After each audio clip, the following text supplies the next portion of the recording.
All right.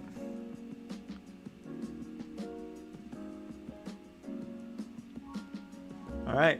So, what's up, summoners? King Blair here.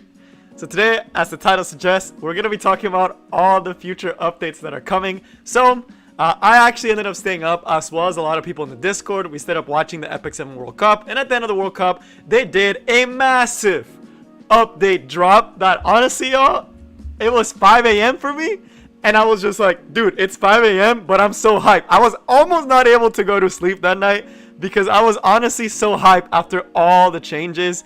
I was not a productive person today because of I slept in. Hey, but what's up?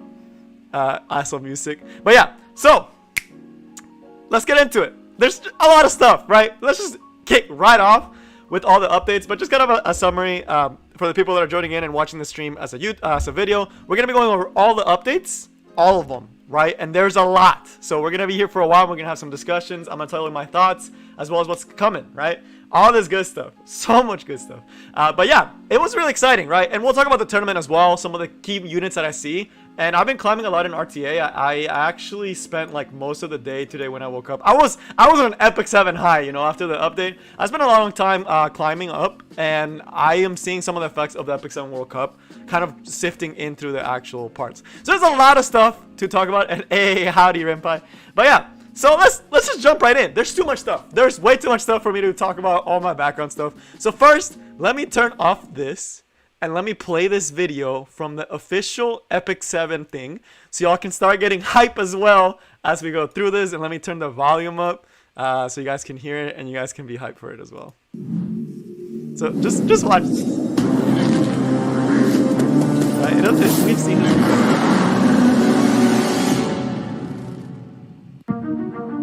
Alright, I'll play it one time through and then I'll talk about what everything is that you're seeing. Because it's crazy good. Of course, that it's still known, but I will talk for this one.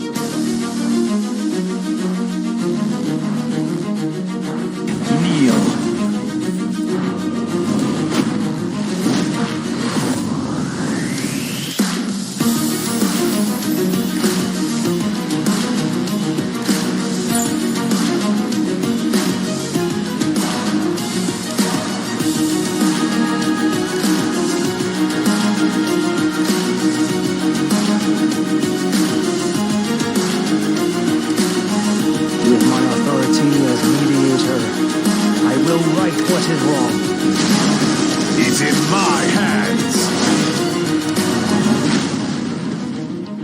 Cruel yoke of destiny be lifted when night falls. Alright, y'all hype? Y'all hype? Alright, let's talk about it. So let me turn the volume down and let's actually talk about it. So this is not even the biggest part of the update. This is just legit the units that are coming soon. Right? These are just the units. This isn't even the updates. Right? This is what they open with, right? There's a lot more stuff. And I did see that Emo Charon is gonna be coming. There's so much cool stuff. But let's start first breaking down this video, right? The video that we just saw with all the different units. I'll go really quickly through it, but we see here, this one is going to be Ilnoth, and I'm going to slow it down because I kind of want to see the animations a little bit closer. But essentially, this is Ilnoth, right? So if y'all don't know who Ilnoth is, she's like one of the bad guys in the current storyline, kind of, for episode 3. And she looked pretty intense, right? And look at this animation, dude. Like the way she grabs like a spear of fire or something. Probably the power that Moore gave her. And she just freaking, dude, this is so sick. Like, this is so sick. She just pulls a spear from the heavens. Dude, I watched this, and honestly, bro, it's a year of the Charon Sims. But this is insane to me. When I saw this, I was like, bruh. It's crazy, right? I saw this one, and I was like, okay, Ilnoth looks ridiculous. She looks like a fire unit, so it's definitely a fire-style unit. So I imagine it'll be a fire unit. I don't know if it'll be limited. If it's limited, dude, but I'll just know from watching this. I already know all my bookmarks are going to be terrible. Hey, what's up, Rongrain? Glad you could make it. So yeah. So this is Ilnoth, and they kind of show her. She looks pretty intense, right? She's pretty sick looking, right? She looks really cool, right? I really hope she's not limited, but she looks like fire unit. So I imagine it'll be a fire unit unless Smalgate pulls a Smalgate on us and makes her like a Water Ranger, right? What's the maker of Water Ranger? I could see them do that just because Smoggy likes to mess with us. And they'll just be like, oh, Ilnoth? Oh, you see this fire? Nah, that's water. It's an ice archer. It's an ice archer. Clearly this is an ice archer. Now, but for real, it looks like a fire warrior, right? So it should be Reminisce. And then this is Charon. So this one, they didn't really say it in the actual stream, and we're not going to talk about it too much, but this is Bunny Charon. It's going to be a skin that Charon's going to get, and we're also confirmed to get the MO Charon as well, right? So they said it in the Stove notes, and I'll show you guys the notes, and that's what we're going to be using to talk about all the stuff that's coming. We are confirmed to get MO Charon sometime within the next year, right? So MO Charon is coming. They are working on MO Charon in the background, right? So that's really, really cool. The skin is really, really hype. I mean, I'm a big Charon fan. I know it's not his meta, right? There's a lot of stuff that messes Charon up, but it's a really good feeling. Not gonna lie, I'm on an E7 high. I'm on an E7 high right now. But apparently it should be, I think it's still MO Charon though. But we do see MO Cowrick as well. Hopefully it's not a typo. But we do see the Bunny Charon skin, right? It looks, oh, he's holding the watch. Wait, that's actually really cool. That's really cool attention to detail. I didn't even notice he was holding the watch the first time watching it. He actually holds the watch. That's so crazy. Instead of like that black sphere that he's always holding, he's holding the watch. That's pretty cool, actually. Alright, so this is speculation. But I am 90% sure that Momo will be a skin. But I think this is going to be the next limited summer hero. I don't think Iseria is going to be a skin. I think this is going to be a hero. Right? There's a chance it's a skin. But, man, for a skin, this looks gorgeous. Right? I almost feel like it's a hero. Right? And it's not confirmed, but it just looks like Seaside. You know how we have Seaside Bologna? This is Seaside Iseria. It looks too good for it to be a skin. Right? So I highly doubt that this is a skin. I really think it's a unit, but they did put it with the Momo skin, so maybe it is a skin. But she looks so good. Even if it's a skin, it looks ridiculously good. And yeah, Iseria already has a skin. Granted, is there a unit that has 2 skins? No, there's not. Yeah. So it's not a skin, right? It's a unit. And the thing that we're theorizing is that it'll be a thief. Because you see the knife there, and they make it pretty big that like, hey, they want to show that she has a knife, right? In the concept designer, like kind of like the items that she has with the hat and the knife. So it looks, I think she'll be a thief, and I'm pretty sure her ultimate will have something to do with this knife. So really, really cool. Dude, I cannot believe we're probably going to get her as a summer limited. Because we're about to get a collab, right? If y'all know that, the collab is coming in less than 2 months. And then we're getting a Seaside rerun, as well as potentially getting Iseria in that triple banner. It'll be like Iseria, Holiday Youthine, and Seaside Bologna, right? And it'll be water, earth, and fire, right? It'll be all 3. It makes a lot of sense. It makes sense for her to be a hero. But yeah, it's a knife, so maybe it'll be this is all speculation. But yeah, so we have a collab coming in a little bit over a month, and then 2 months right after we have summer with Iseria being a potential unit, and she looks ridiculously good. She looks so good. She's always been one of my favorite characters design wise, so I'm really happy they decided to go with her. So, oh man. Oh, she looks so good, dude. They really did her good. And then we see the future MLs, right? So that's the next part that we have. This looks really sick. This is Emil Charles, right? It's pretty obvious. They didn't go with Young Charles, which I was a little disappointed about. But I can't complain. Because this dude looks sick. This dude looks super sick. Right? So this one, I saw it. A lot of people don't really like the design, but I thought it looked ridiculously good. And it makes sense that they didn't make Young Charles. So what I think they're doing, right? If you care about the lore at all, Operator Sigrid and Last Rider Crawl are based in the future. I think he's going to be like a commander for Last Rider Crawl. I could really see this Charles being like the commander for Last Rider Crawl in the future, right? And it does look like Snake. But dude, the way that they slick back the hair, the scar, the red eyes. Oh, dude, it looks so good. And the sword looks so sick too. Like, if you guys didn't know, he actually does have an extending sword. And like, the blues, I can already imagine it's going to be like an electricity type of thing. It's going to look so good. So as far as like as design goes, it's gonna be amazing, dude. I could, like, my wallet is crying, bro, because we're getting all these dope ML heroes, we're getting all these dope regular heroes, and I imagine this is the same world as Last Rider Crawl, right? So I imagine this is going to be the same world that Last Rider Crawl is based in, which is why they went with a futuristic look rather than a young Charles or something different, right? So that's what I imagine story-wise that they're gonna do, and I hope they expand on that universe. And then this one, there's a lot of talk, and people are like, yo, is this MO Kayron? Is this MO Pavel? Is this MO Ray? It's MO Cowrick. I mean, there's some things that make it pretty obvious. He has the hand of the goddess, right? He has the black hand of the goddess in his hand. And again, he looks like he's in the same world as Charles. So he looks like he's based on the same world as Charles.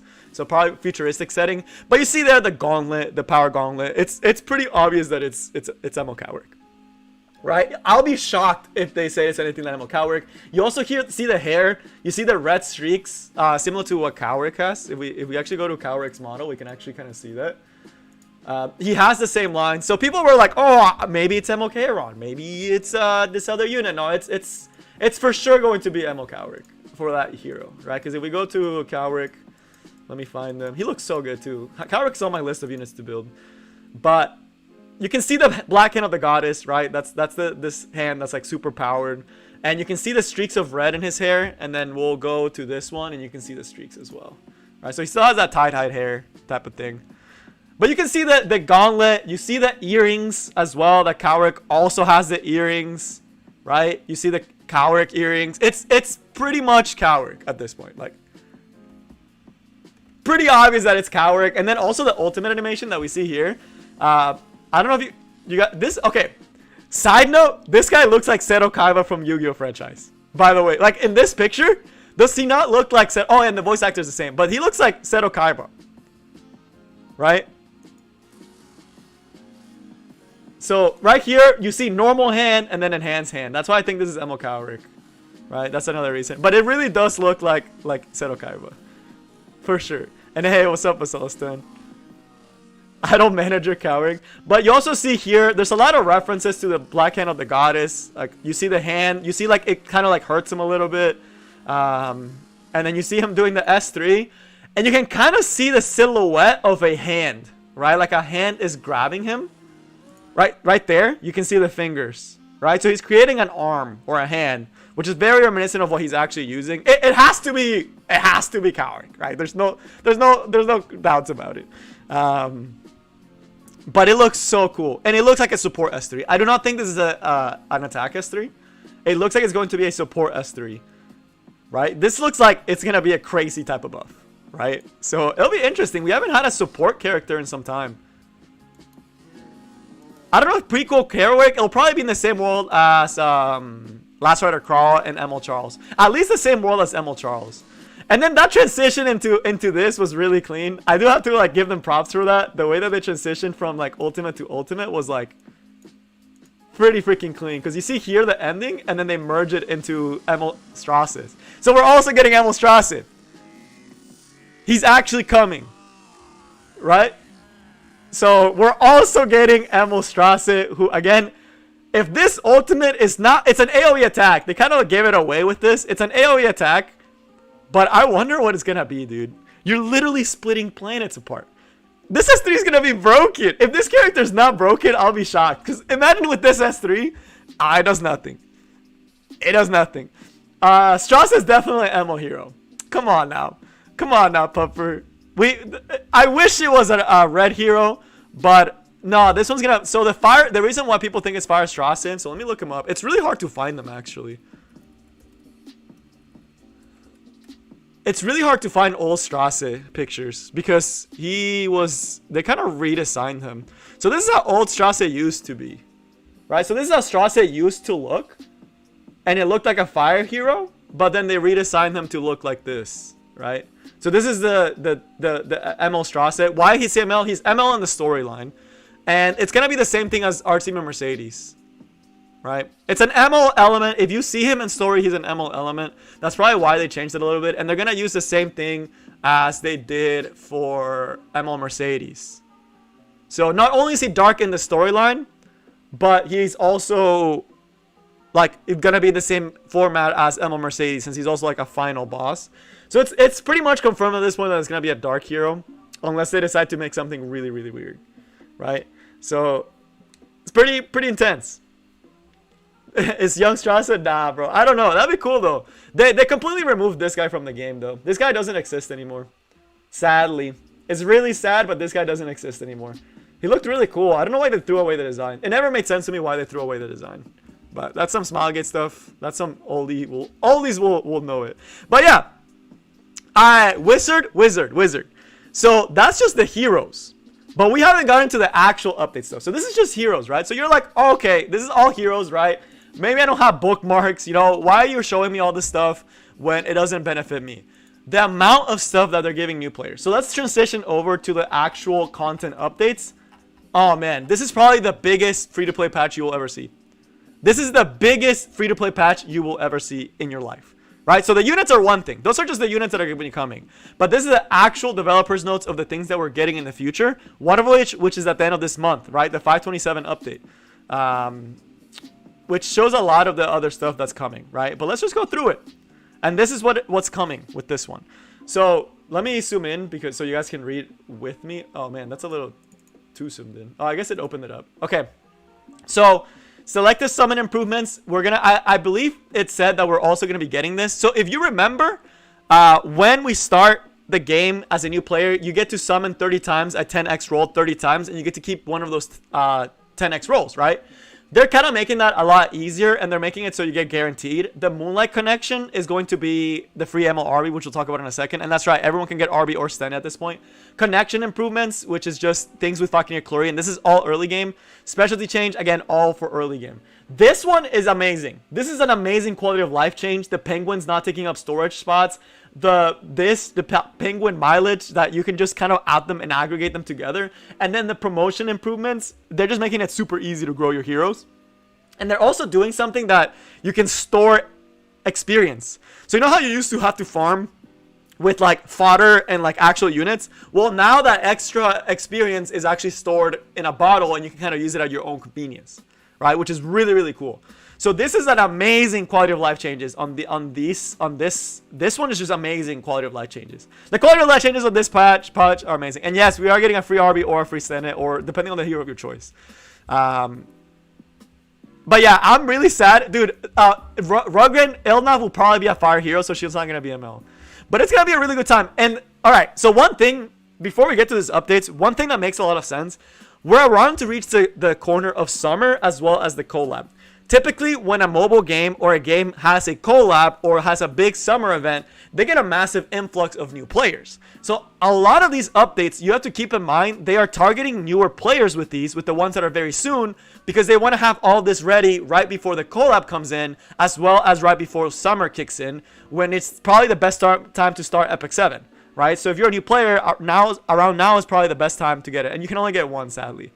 But it's just keep in mind, a lot of this is targeted to early game players, but they still have some content later on for late game players that they also showed. But we're not going to be getting till a little bit earlier. And of course, this one, it's like improvement in side stories is going to be amazing. And we'll kind of cover that. This update's going to be super nice, but there's a lot of other stuff that is going to be coming. Right? So after 527 is when we'll start getting a lot of this stuff.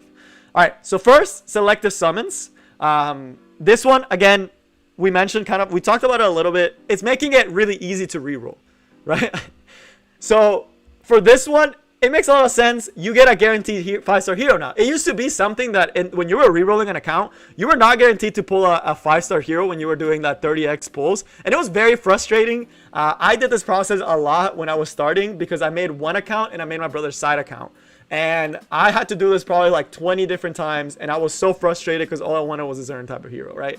So that's kind of rough. But now they're making it so you're guaranteed to see a 5-star hero at 1, 10, 20, and 30.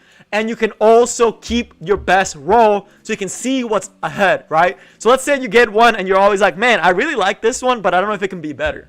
Right? So now you can actually hold on to that selective summon and see what the other summons are, and then you can choose the one that you really want. So that one was really cool.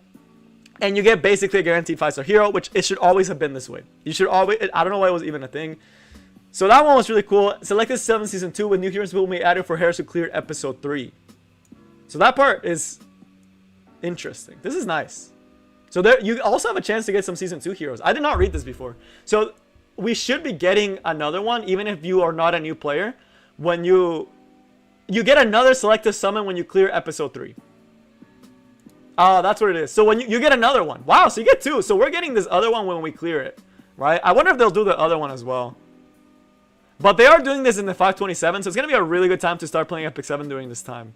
Right? So the big thing, again, we're getting another selective summon, which means we can get one of the ML heroes that we want, which is really dope.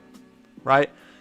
What would I recommend for people to reroll for this one? I would say what you would want to do, ideally for this selective summon, is right now probably the best unit you can pull from this is Ravi.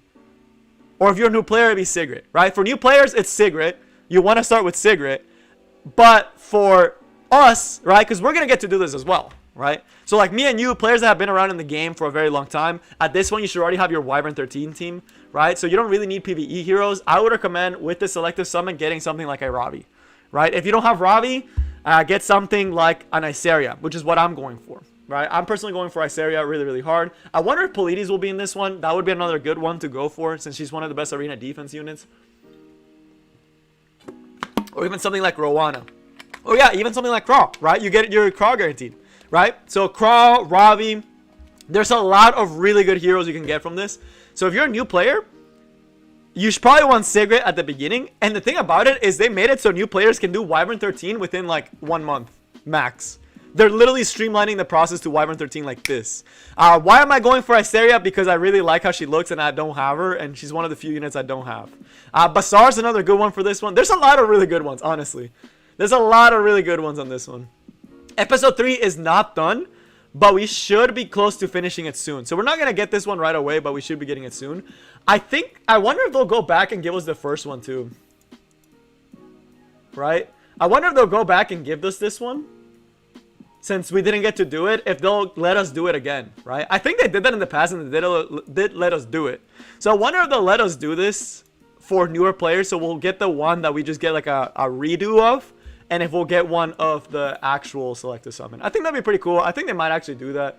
So that'd be cool. If not, our worst case scenario, we still get one of them, which is pretty nice, right? So they're still looking out for certain late players, right?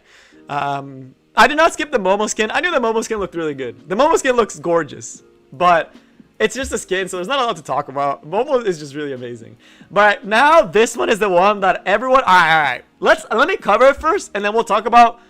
I'll try to be as unbiased as possible. I have some bias for this one. I think it's a good thing because I'm someone that it's like, yeah, it's part of me a little bit mad that I just pulled Arbiter Builder like less than a month ago, or someone that shopped it from coins, yeah.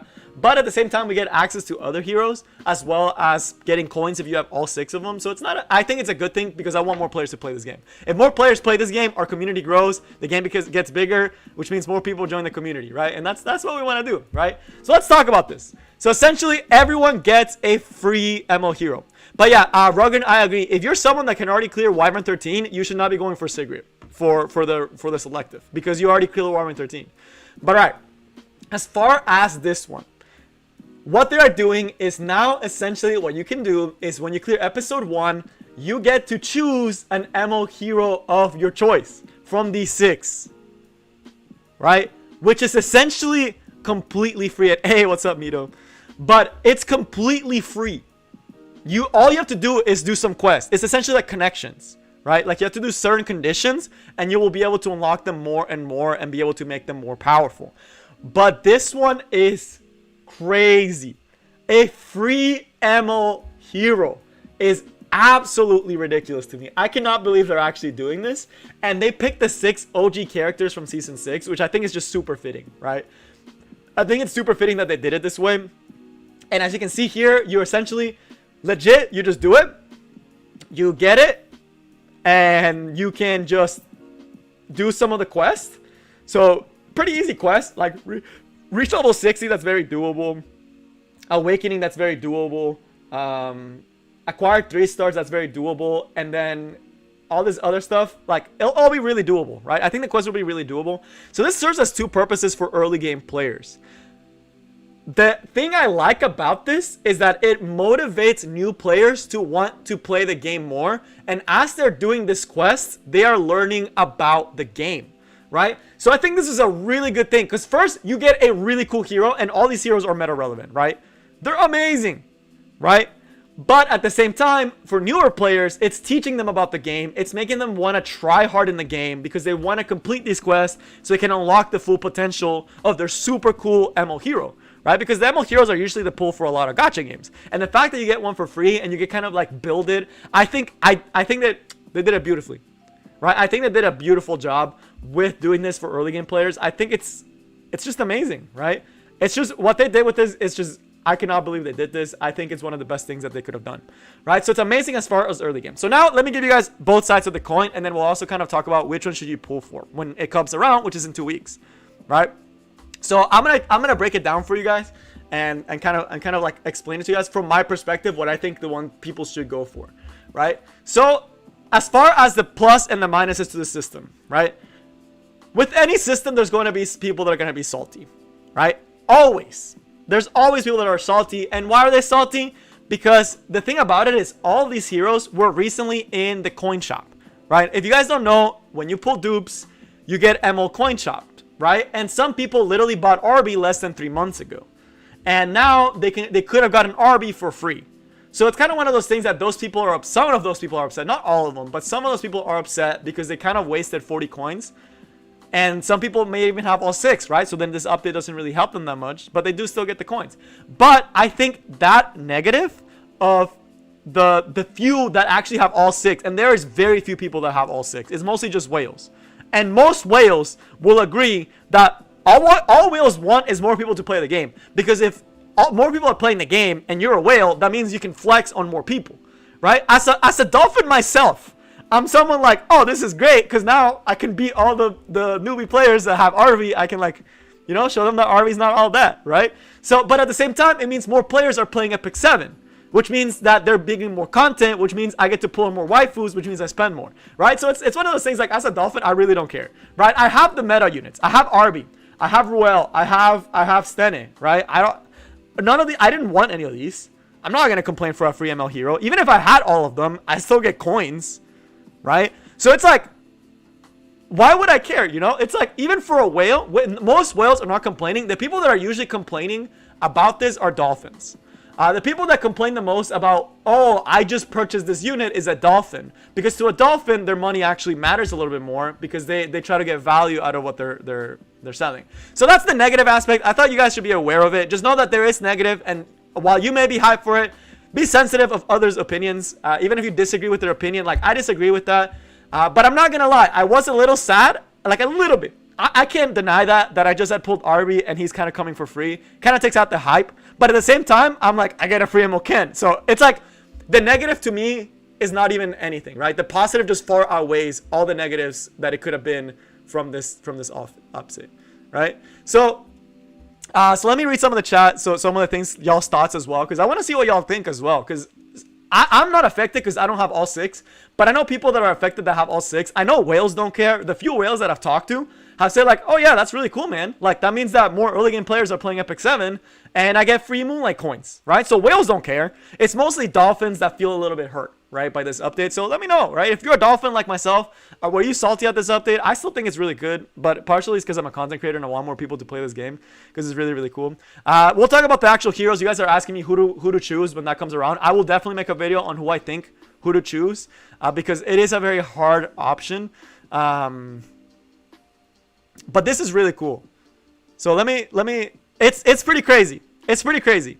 So let me kind of go. So now that we have that all the way, the positive and the negatives, I overall think it's really positive. Some people were like, why can't we get an ML ticket selector? I kind of like the quest idea of it. I like the fact that I have to, like, work for my unit, right? I think it's really cool. So that's nice, right? So, and bro, honestly, Reddit people are always salty. I try not to think about Reddit or Stove. Dude, Stove people are always so negative. I feel so bad for Smilegate because 99% of the stuff that Smilegate reads is people complaining about stuff. But I gotta give credit to Smilegate. They're doing a really good job for early game.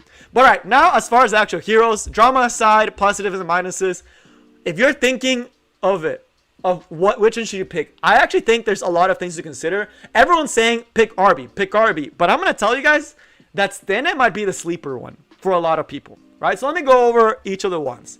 So if you're a new player, every new player to this game, I will probably recommend Arbiter Vildred. Why? He is the best farmer. He farms the fastest. He looks the coolest. He can do PvE. He can do PvP. He's good for defenses. He's good for offenses. He's good in pretty much all content in the game, right? So for early game players, it's a no-brainer, right? Arbiter Vildred is a no-brainer for most people. Abigail, you should be able to do it in the 27th, right? So it's not till a lot later. So let me type it in Spanish because I don't know if you can understand what I'm saying. You probably do, but since you asked the question in Spanish, the update is Mayo 27. So, but as far as the units, Arbiter Vildred for early game players, it's just a no-brainer, right? As far as Emo Ken, he's kind of niche. I would say he's probably one of the ones that this is one if you already have all of them. If you already have ARBY, Ruel, and Stene, Emo Ken or Dark Corvus are the ones that you're probably going for. Unless you're a cleaver that wants to have fun, right? But Judge Keys is probably like the one that almost no one's going to go for. But if you have ARBY, if you have Ruel, if you have Stene, then it's Emo Ken, right? Because Emo Ken is very likely to get a buff. And he is already functional in Guild Wars and Arena, right? So he still has some uses and is also decent for RTA. And yes, I do speak Spanish. I am actually originally from Venezuela. Fun fact about myself, how we go. But yeah, Nikki, farming, I know farming won't be a thing, but still, clearing stages is really nice with an Arbiter Villager. Being able to just S3 and get it over with, you save a lot of time when you do it, like, pretty fast. But overall, and it's also easier to build Arbiter Villager, which is why for all early game players, I would recommend Arbiter Villager. He's easy to build, you get a lot of mileage out of him, and he looks cool.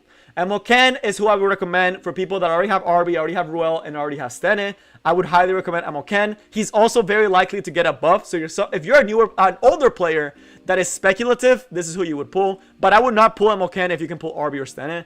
Dark Corvus is the best Guild Wars offense unit in the game. But that is all you probably will ever use Dark Corvus for, besides maybe Arena. Arena offense, if you really like, if you're a masochist, right? If you're a masochist that is okay with sitting through super long games and love Guild Wars content, like Guild Wars offense, then you would pull Dark Corvus. But for 99% of the players, it's not going to happen. Diago en español, hola Dark, me llamo King Blair. But as far as Dark Corvus, I would use him for Guild Wars, right? So I would not pull him. I'm not a masochist. I'm not going to pick Dark Corvus. And 99% of the players in Epic 7 should not care about Guild Wars that much, right? You really don't, like, most players don't really care about Guild Wars. If you're not someone that's in a top 100 guild, Dark Corvus is not even in your register. You shouldn't even be thinking about Dark Corvus if you're not in a top 100 guild or planning to be in a top 100 guild. Like, even like in my top, I don't even have Dark Corvus and I'm doing fine, right? But I would not pick Dark Corvus. Then you have, it's really good for Guild Wars though. It is really good for Guild Wars. But it's pretty cheese. It's pretty cheese early on, but it's it loses a lot of value later on. Then you have Ruel. Ruel is a unit that why I would pick Ruel over Dark Corvus. Ruel has way more places you can use her. She's actually really good in Arena. She's really good in Guild Wars. She's really good in RTA. She's really good in a lot of situations, and she kind of cheats at certain times, right? Ruel is still, like, it's on and off in the meta, right? Right now, she's kind of in, like, her stronger point. But before Season 2 was her peak, but right now, she's doing pretty good right now. And I use Ruel. Ruel is really amazing. If you're someone that likes to play Bruiser, she is amazing. She's getting the next RTA skin. That is also a very good point. She's getting the next RTA skin. I would say Ruel. I would pick Ruel if you already have Arbiter Vildred and Spectre Tenebria. Then you have Spectre Tenebria. Alright. Hot take. For late game players, if you were to have to pick between Arbiter Vildred and Stene, if you're a late game player, I would tell you Stene. Before you're like, wait, why? Arbiter Vildred, while he is always in the meta, right? Stene is literally the meta in RTA right now. She is the strongest RTA DPS out right now. She has a massive ceiling. She is ridiculously good for high-end PvE content, such as Abyss, which we're getting more Abyss content. She is absolutely broken, right? She's amazing for raid. For late game heroes, for late game players, I would actually recommend standing over Arbiter Vildred, right? And you may be wondering, but I've wanted Arbiter Vildred on my time. I can't tell you Arbiter Vildred. If you're a Cleave player, it's the same thing. Stene and Arby are both amazing. Control player, same thing, right? Both are just ridiculously good units, but Stene has a way higher ceiling. The reason why I don't recommend early game players to pick Stene over Arby, and why I say late game players should pick Stene, early game players should pick Arby, is because Stene has one of the highest gear requirements in this game. You are not going to get any mileage out of her until like 3 or 4 months, which for most early game players, you're already not playing the game. Stene over Ruel, 100%. 100%. Stene is just the best the best DPS right now. She is the best DPS right now, right? So overall, that's my thoughts. And then last but not least, Judge Kise. If you're picking Judge Kise, it's because you like her as a unit. She is not better than any of these units. If you have all these other units and you don't want the coins, then you pick Judge Kise, right? She's really cool. She's always one of my favorite design heroes, but she is not in a good point right now. She is one of the worst units right now in the game, as far as MLs. But her and MLK are kind of like... The thing that bothers me is I don't know which one to go for. Because for me, I have Arby, I have Ruel, and I have Stene. And I don't really care about Guild Wars that much to get a Dark Corvus. But between MLK and Judge Kise, I want to know which one's going to get buffed. Right? So, most likely MLK will get a buff. So I think I'm probably going to end up going for MLK. Although my heart wants to pick Judge Kise. Right? But yes, Stene over Ruel. Every single time. 10 out of 10. Stene is way more relevant than Ruel will ever be. But Jugs is not that great right now. Jugs is if you're fun. Jugs if you just want to have fun. Right? But yeah. So now let me see some of the stuff. Junior Bleximus, yes, Stene over Ruel. I see it. I see you guys asking it every time. Yes, Stene over Ruel. 10 out of 10 times. I would not regret getting Stene. Stene only gets better with time. Right? So I think I'm gonna wait. There's no rush for me. You're right. I think you're right. There's no rush for me. I think I'm gonna chill, and I'm not gonna select which ML I want to do until they announce the next patch of buffs, and then I'll pick the one that's getting buffed. But most likely I'll be picking MLK. I think I can actually make MLK work for my playstyle. But yeah. So do you have any questions from what I just said? Again, I'll make a video about this detailing my explanations. But Jimron, it depends where you are right now. The earlier you are in Epic 7, like if you're still in your first 3 months, I would highly recommend Arbiter Vildred. If you're someone that's been playing the game for over 6 months, for even close to a year even, I would say Stene. Right? But you can only pick one. Right? You can only pick one. But yeah, if you're almost 1 year... Man, that's a hard one. If you don't have any of them, if you're trying to get very competitive in RTA, Spectre Tenebria right now is the best DPS, and she's just getting better with time. She keeps getting better and better and better over time. Arbiter Vildred is actually on the decline right now. The Degen build is actually really hard to do, but if you're a Cleave player and you like that aggressive playstyle for Arena, he's still okay in those situations. Jimrin, if you've only played the game for 1 month, I would go for Arbiter Vildred. You do not have the gear for Spectre Tenebria at this point, and you're not going to have the gear for Spectre Tenebria until way later. If you don't have the gear for Spectre Tenebria, you're not going to be using Stene almost at all. Right? But overall, Spectre Tenebria is the best DPS right now.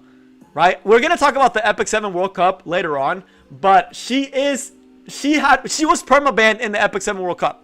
Just to give you guys an idea of how strong Spectre Tenebria is for PvP, she was permabanned. For Abyss, like PvE wise, she destroys Abyss. She cheats at certain missions for the Dagger Sakar. For late game content, Spectre Tenebria is a monster. Right? But that's meta. It looks like you're a very casual player. So if you're a very casual player, you should probably take ARBY. Right? If you haven't even cleared Wyvern 13, you probably don't have the gear for Spectre Tenebria at this point. So, but yeah, overall, the later you are in the game, Spectre Tenebra is better. If I was to say a ratio, I would say like, if you're early game, it's like 100% RB, no questions asked. But the further you go in the game, it starts going like slowly towards Stene, right? Until you're at a point where like if you're late game, either or is fine, right? Either RB or Stene are fine, but it does depend on playstyle. It depends on what you want. It depends on your gear quality, right? I am sad about the not young Charles, but the current Charles looks really good, right? Masato, I did receive it. If you check your email, they should tell you that they're sending your CDOM back. Make sure that you actually didn't use the imprint slates. If you use the imprint slates, you cannot get her back. So hopefully you didn't use those imprint slates. You're supposed to keep at least one of them, Masato, and then you'd get the CDOM back. But yeah, you should, Vic, you should be clearing Wyvern 13 within 2 months, man. Come on now. Come on now. Hufer, get your Charles soon, bro. It's coming soon. 3 months, just take ARBY. Yeah. Junior, you don't have the gear quality for Spectre Tenebra. Just take ARBY.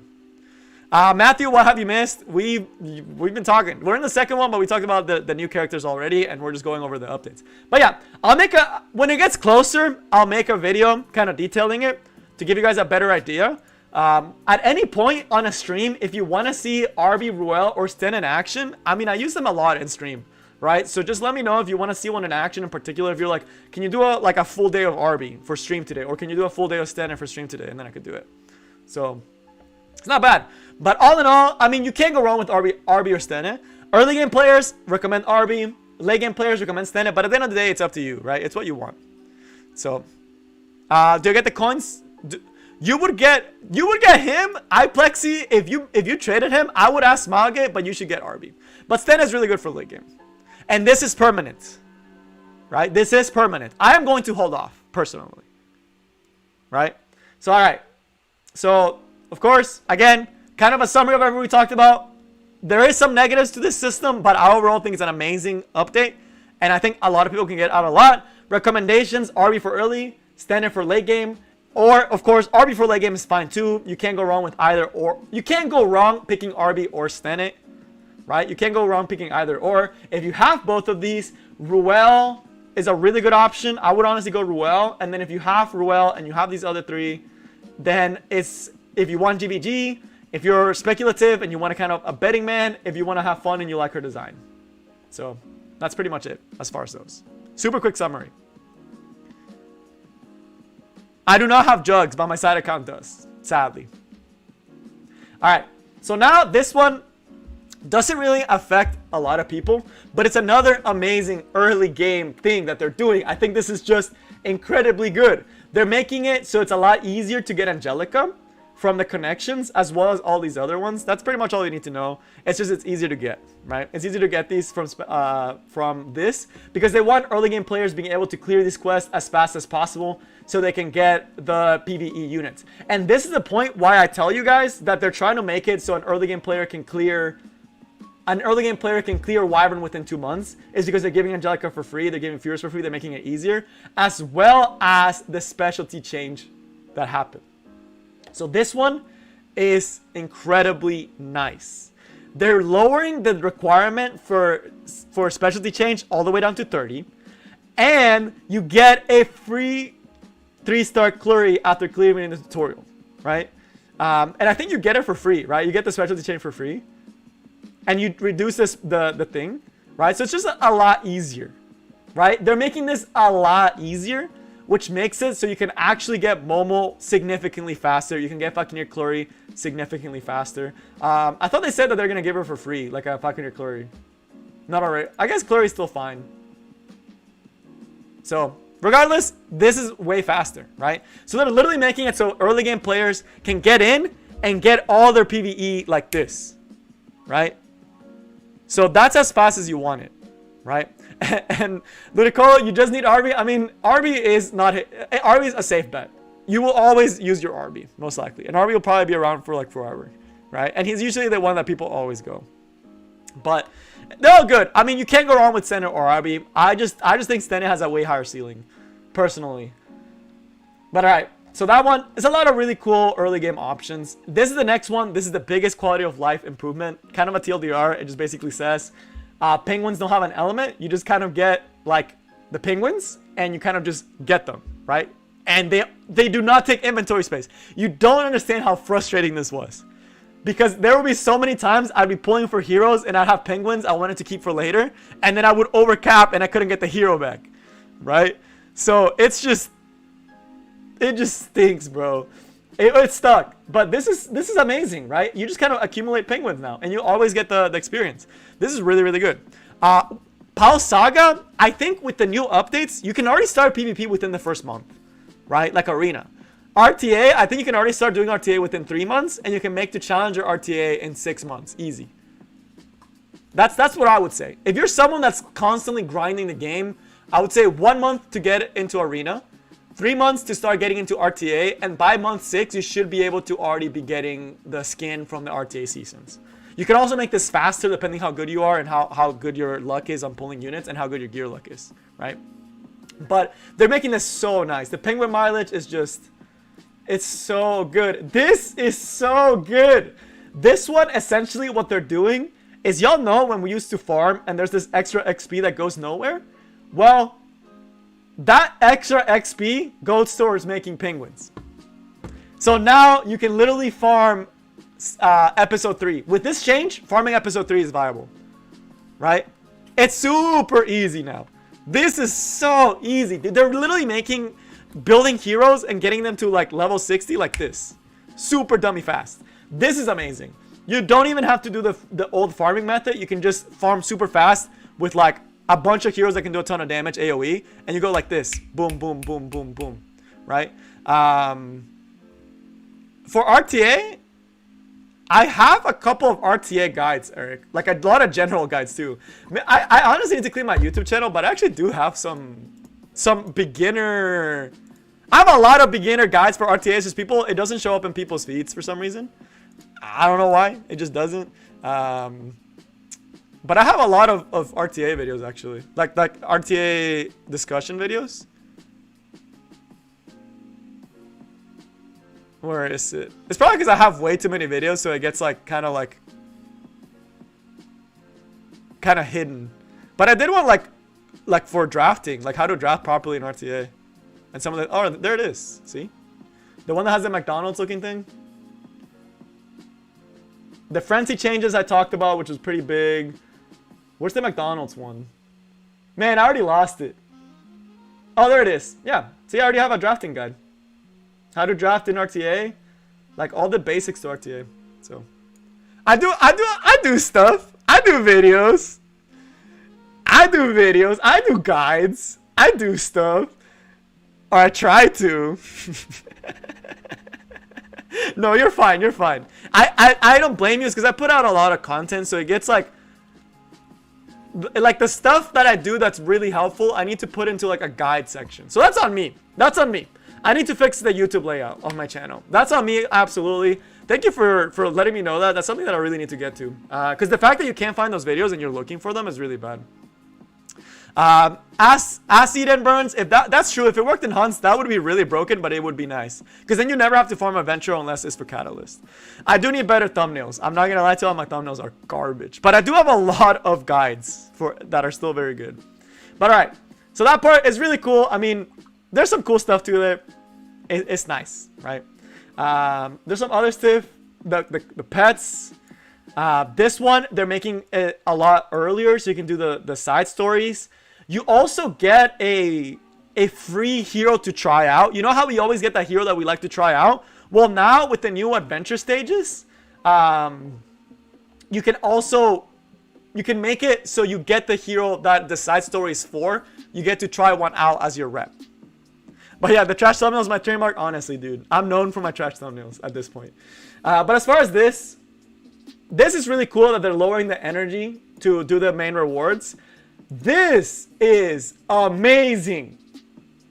This is ridiculously good. Because now, not only do you get the Mola that you could buy from the shop, you're also getting this extra Molagora. We're getting way, way more stuff. Armrison, bro, reach me out in Discord. I'm pretty active on the Discord. Just message me there. I don't get to DMs too fast. If the people that DM me know I don't get to DMs, is because I usually just go to the general and I forget to respond to the DMs. So I apologize if I don't get back to the DMs for a very long time, but I am pretty active on the actual Discord. But as far as this, it's great. More Mulagora, right? So not only is it easier to farm heroes, not only does it take less energy to those side stories, not only is the process streamlined for early game players, but now we're also getting more Mulagora, right? That's finally we're getting more Mulagora. Like a lot more Mulagora too. They're also including, I think they'll show it later on here. This is cool. I mean, I don't really fail stuff, but this is cool for early game players. I never really like these in games because I'm like, bro, I know what I did wrong. You don't need to tell me that I'm trash. I used to hate it. I still hate these. Every once in a while, I'll fail a stage like Hunt, like Wyvern, and this will pop up and it'll make me feel so bad. And I'm like, it's because of 15 FRES, dude. Why is this here? You know, like why is it making fun of me? Catalyst improvements. This one's again really cool. It's becoming a lot quicker to find the locations and you can make it go a lot faster. That's really cool. The AP shop has a lot more catalysts. I don't know why it wasn't always like this. It should always be like this. I hate catalyst farming in this game. I'm glad they're finally trying to make it better. I wish they had lowered the amount of catalysts, but I mean, they have to keep us doing adventure somehow. I hate catalyst. I'm a big proponent of anti-catalyst. But alright, that's enough for like the quality of life changes. There's a lot of them. There's a lot of quality of life. It's an everyone wins, right? We saw this is a lot of early game stuff, but now let's actually get to the new content and the late game stuff, right? Spectenate, I would say for late game players, Spectenate, if you're early on, Arbiter Vildred. Spectenate requires really good gear. Like, let me show you guys my Spectre Tenebria. Since you guys keep asking me about Spectre Tenebria, I'll go back and talk about the updates in a second. But since you guys want to see my Spectre Tenebria, and you guys want to see kind of like the gear quality that you have to be looking for, why it's so hard, it's this. And yeah, dude, I hate Catalyst. Catalysts are so... I have so many units I don't build because of Catalyst. But, this is not even one of the best Thenas out there. But if you look at each of the pieces, they have like almost perfect substats, right? This one is like one of ones that I need to change, right? So this is one of my worst pieces on her. But everywhere else, like you see like really good portions, right? And this is not one of the best Thenas. And it is really hard to get a Stena to be this good, right? And this is not even one of the best ones. This is an average Stena. So the gear requirements for Spectre Tenebria are absolutely ridiculous. If you've never tried to build an Spectre Tenebria, it's almost impossible to make a good one. There will always be a better Spectre Tenebria than you. So I would say ARBY is the easier one to build. Spectre Tenebria has a higher ceiling, and I would say for later game players, Spectre Tenebria is something you want to do. But okay, as far as this other stuff, this is amazing. So this is new content, right? So we just talk about quality of life changes. We talk about new stuff. And now we have the new content. We have Advent, right? This is what World Boss should have been.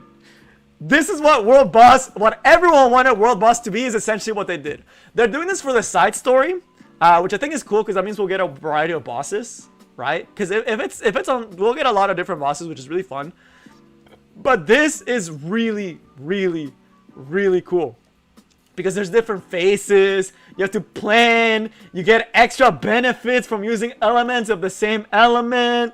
You know, like, you can see there's boss fighting, there's mechanics, there's theorizing, there's team building. Like, this is what World Boss should have been. If you guys are around and you guys know what World Boss is from Guild Wars, it's so good. So good. This is something I've wanted for so long. And the rewards are really cool. You get the substats change stones, as well as like the like catalysts and other stuff like that. So you get some really cool stuff. So I think it's an amazing update, right? And it's gonna make side stories a lot more exciting to do, right? Then we have new Guild Wars content. This one looks like it will be similar to Summoner's War. It's my theory, right? But what it is this one's huge, right? This is huge. I've been wanting new Guild Wars content since forever. You kind of see that you have your guild members and you can move around and explore the map, right? So this is what I've wanted guilds to have since forever. Because it will make guilds communicate on, hey, you go here, you do this, you do that, just explore, or like some people do it. I think this is amazing. I do think it's going to be similar to Summoner's War though. So if you guys don't know, Summoner's War kind of has something similar to this, and I wonder if they will go kind of that same route. But essentially, Summoner's War, it's the same idea where you essentially, man, wait, hold up. It's very similar, but essentially, if you look at the map here, you kind of start here, and you have 3 entries a day, and you and your guild kind of goes through and does challenges, and there's bosses you need to fight and take down. And you kind of do that with your guild, right? And then you get a ton of really good rewards. I imagine it'll be something similar to this, right? For the PvE. And it's like seasonal, so you kind of like go through it, you clear it, you get rewards as you do it, you get a certain number of entries. So I could see this being really cool, and like each of the stages has challenges, right? So it's like clear this like this, or do this like that. So that is really, really cool. That one was one of my favorite game modes in Summoner's War. So I'm glad that they're looking into it, and I'm glad it's a Guild Wars based, right? Because we need more Guild Wars content. Because it's more talking with your guild, promotes community, and whenever you have a game with a good community, that's when you have a game that lasts a long time, right? So that part is really, really, really cool, right? But we're going to be getting it near 3rd anniversary, so that's something we're not going to be getting until like late, probably December almost. We don't know any mechanics, Mito. They're just saying that it's good. I just imagine similar to Summoner's War, where you kind of go through, you have challenges you need to clear and stuff like that. And yeah, rep to an active guild is going to be a little rough. Yeah, it's tough. Right now, I would say it's the best time to get into a good guild. And the thing about it is, if you're someone that's in a guild that's not active, or that is not like doing Guild Wars or something, there's no reason you should be that way. Just go to the Epic 7 Discord. They have amazing guild recruitment through there. Go through like other YouTube channel Discords. Even our Discord, if you like ask people, they have a lot of slots. There's no reason why you should be in a guild that is not active. Even if you're a newbie, there are so many newbie guilds, right? So I think there's a lot of things you can do. There's no reason you should be in a guild that is not actively doing events and doing expeditions and doing all that other stuff. If you're not in any guild yet, you're me. You should get in a guild as soon as you can. Go into the Epic 7 Discord. There's always these newbie guilds asking people to join them. Just do it, right? And then as you get better, you can get into more established guilds that have a lot more stuff, right? Maybe when this comes out, I'll maybe make a newbie guild, kind of like a sister guild to the one that we already have. That'd be cool. Then we get more people to be like part of the community, and we could have more events. But I just say get into a good guild. I'll think about that. I'll think about if that's something that people want to do. I'll ask some of the people that are in the current guild what they think, and I can slot in my side account in there. But I might make a sister guild, and then maybe that way we can have newbies and they can share strategies. I don't know. We'll see. We'll see. I don't know if I want to manage 2 guilds, because that is actually something that's really hard to do. But okay, then it's the update schedule, so it's just kind of showing like where we're getting stuff, right? So the Moonlight Connections is going to be very soon. The growth improvements is soon. Side and store improvements. All the quality of life changes are very soon. This equipment, wait, did I gloss over this? Equipment balance adjustments? I think they talked about it somewhere else, but equipment balance adjustments, they are buffing injury set and revenge set. They are buffing Katie's hunt. And we'll talk about that in the next one. We're not done talking about updates. It's already been over an hour, and we're not done talking about update stuff. But yeah, and then for this one is the new side story, 3rd quarter. So that should be starting from July to October-ish, right? Or like late September, and then this should be like October to December, right? So this is October to December. We're getting a new light expedition. We're getting Guardian level up. We're getting Expedition level 4, which I just want to say, I called this one out. I knew it was coming. I knew this was coming, right? I knew this Expedition level 4 was coming. When they did the update, and I told you guys, I was like 100% they released Expedition level 4. I knew this was coming. But they did not say anything about Golem. They only talked about Katie's Hunt. And episode 4 is really cool that we're almost already there. That's crazy. I don't think they'll do red subzones. I think they'll just do so they can't drop green ones, right? And yeah, Carson is going to be coming. But yeah, that's like, so now let's get a little bit, and then we're also getting Abyss 120, which is also going to be very soon, right? So a lot, and Ottoman Tower level 5, which sounds so fun. And the summer special side story and hero, the hero should be Iseria, right? So that one should be pretty basic. So super hype, but that's not even it. So now let's actually go to some of the other stuff that they talked about. that is also update related. So you guys get a little bit more of a cool view into some more update stuff that's also coming. This one, it's just, they're reducing crafting. The only reason I know this is because I actually stayed up to watch the stream.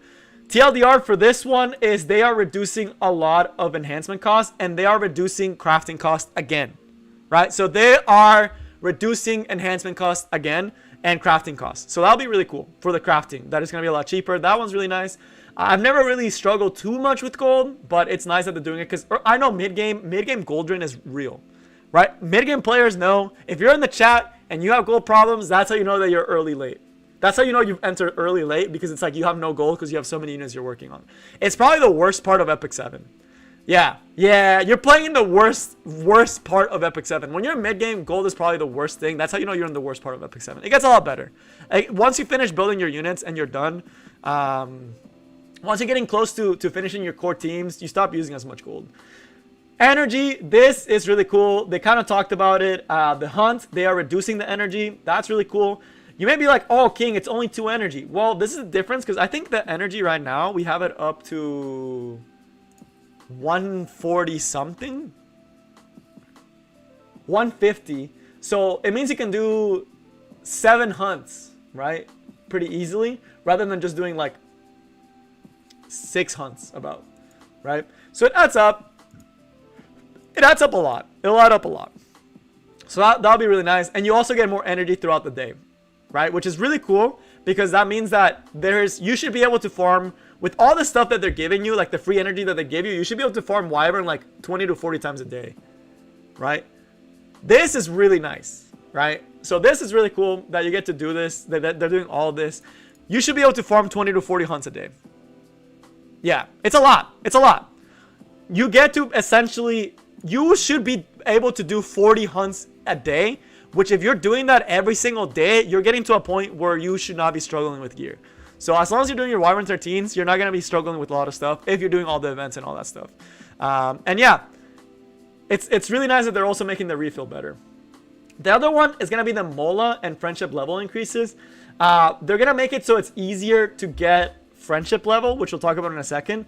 There's also going to be more Mola overall. This is this is how much Mola you get right now. This is how much Mola you're going to be getting later. This, again, we just saw how they're updating things, so it's a lot easier to build your heroes. It's a lot easier to do stuff. Mola Goring will also be easier, which means that the only real thing that you'll start have to worrying about is going to be gear. Right? We're getting to a point that gear is going to be the real time gate. Is going to be gear, right? Which is really cool, and it should always have been that way, right? All this extra stuff like Catalyst, they should just remove. And they're doing that by adding Molagora every single week. These rewards look amazing, by the way. These two are kind of eh. But all these are like, man, that's awesome. The login rewards that you get through there. That's really cool. Equipment system. This is the one that I was kind of talking to you guys about. The ones that they're going to be changing is these two. They did not talk about Golem at all. So Golem will remain one of the worst hunts. Katie's might actually be a viable hunt now, because penetration set was always a good set, but there was no justification for farming penetration set over Wyvern. So I'm really curious what they're going to do to upgrade the injury set, right? So I really wonder what they're going to do with injury and revenge set, how they're going to do that. I wonder if they're going to do like injury set, like maybe scale it up harder. Maybe just reduce healing if it's an effect. That would be another cool one. If just like having the set reduces healing. Also, yeah, it does suck that effectiveness and Empress is 20 compared to the other ones. We talked about why Golem sucks. Golem sucks. Golem sucks. There's no reason for you to Golem. Never do Golem. There's zero, even for Senya, probably better off using speed set. Although she's one of the few units that could actually use that attack set. Right? Like Senya is one of the few units that can actually do it. Right now, Katie's is not reasonable, but it does have penetration set. If this change to revenge set is actually like pretty ridiculous, like let's say this revenge set gives a BBK passive, it could be really good. It could be really good. I don't know what they're gonna do. If it worked off total speed rather than there's a way they could make this really good, right? There's a way they can make revenge set really good. If they even do like you get a BBK passive where like you get increased attack and increased speed, then it's ridiculously good, right? No matter what they do, if they make it good, then Katie's will actually be a hunt worth farming. If it gives speed and attack, I think that's probably what they're going to do. Golem is actually trash. Don't farm Golem. Don't farm Golem. Don't farm Golem, though. Never farm Golem. They really are just... It's so sad. Yeah, we have all those mod gems from Katie's. So hopefully they make it worth farming this set. Because Penetration is a really cool set. I want to play more with Penetration set. I want to play a lot more with Penetration set. I think Penetration set has a lot of potential. But you can't really play around with Penetration set if the other sets are trash, right? It just makes it hard to justify doing it when Penetration set is not as needed. It's a fun set that I want to try out. Again, they already did this. They already kind of referred to this. This one, they kind of just changed some of the things. They say that it takes them a long time to do stuff, to introduce stuff, and to do a lot of other stuff. They are trying to make a lot more. But the thing that I've noticed for this one is that they don't seem like they're going to still do nerfs. Right? This one is really cool, though. Right? So we're expected to get the next exclusive equipment 610. But Moonlight 5-star heroes and specialty change heroes are not going to get it. But this is really cool that we're getting more and they're going to release more. Like potentially 3 or more.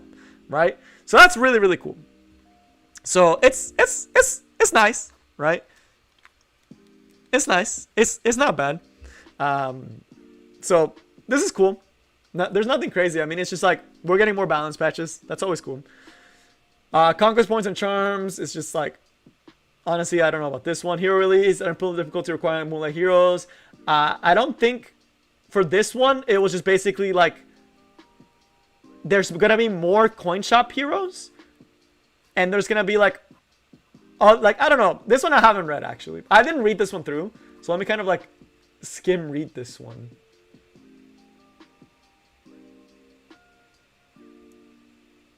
I give him my... Oh yeah, they already did this one. The Elemental Dark and Summon, they're doing it for later on. I imagine they're going to do it and they're going to probably include this in the new Guild Wars. This is probably going to be new Guild Wars content, right? When they have the Elemental Summons, that'll be for the Guild Wars content, and for the side stories, we'll probably get it, right? So more ML 4 and 5 stars, which is pretty cool, right? They're adding a lot of stuff, right? And then this one's just adding a lot of other stuff. It's just a lot of stuff about just basically saying we are going to be doing the release of different heroes. So this is the ones that they're planning to release.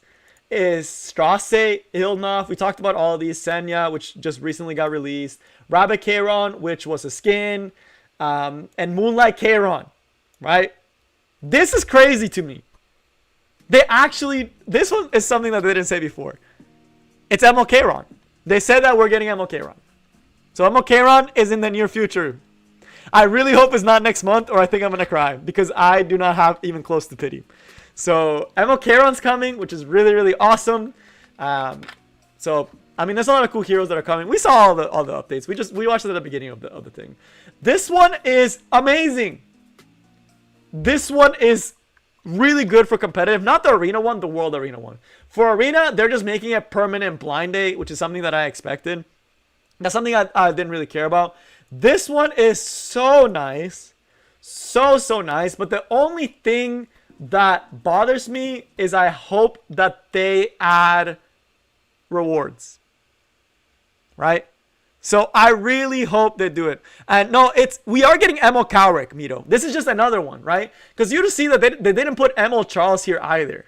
Right? They didn't put ML Charles here. They didn't put ML Cowrick. So I really do think this is Moonlight Charon, which is crazy. So much Charon love. But this one's really nice. They didn't mention anything about RTA rewards, which I don't like. But adding a new rank, oh my goodness. Finally, dude. Finally, they're adding a new ranking. This is one of the things I've been wanting them to do for ages. Because right now, Champion is so big that it's so inflated, right? A lot of people that are Champion, it's just like every once in a while, I'll be fighting in Champion and I'll match up to someone that's like early Champion and I just like dumpster them, right? And it's tough. Is it necessary? Yes, it is absolutely necessary. Champion bracket right now is too big. It legit was a bigger divide between Champion and Legend than it was from Bronze to Champion. Gold has the most people. That is true. Gold has the most people, but Champion has the biggest point spread. So that's one of the big ones. But I do think they need to pick rewards. They need to put rewards. I really hope they didn't say that, which kind of makes me sad because I don't think they're not going to do that. So I think they're focusing more on PvE content right now, which as a PvP player, it's kind of a slap in the face, but at least they added something, right? At least they threw us a bone, right? They threw us a little, hey, just so y'all know, here's going to be some RTA stuff for y'all. So hopefully they do more with it, but it's pretty good.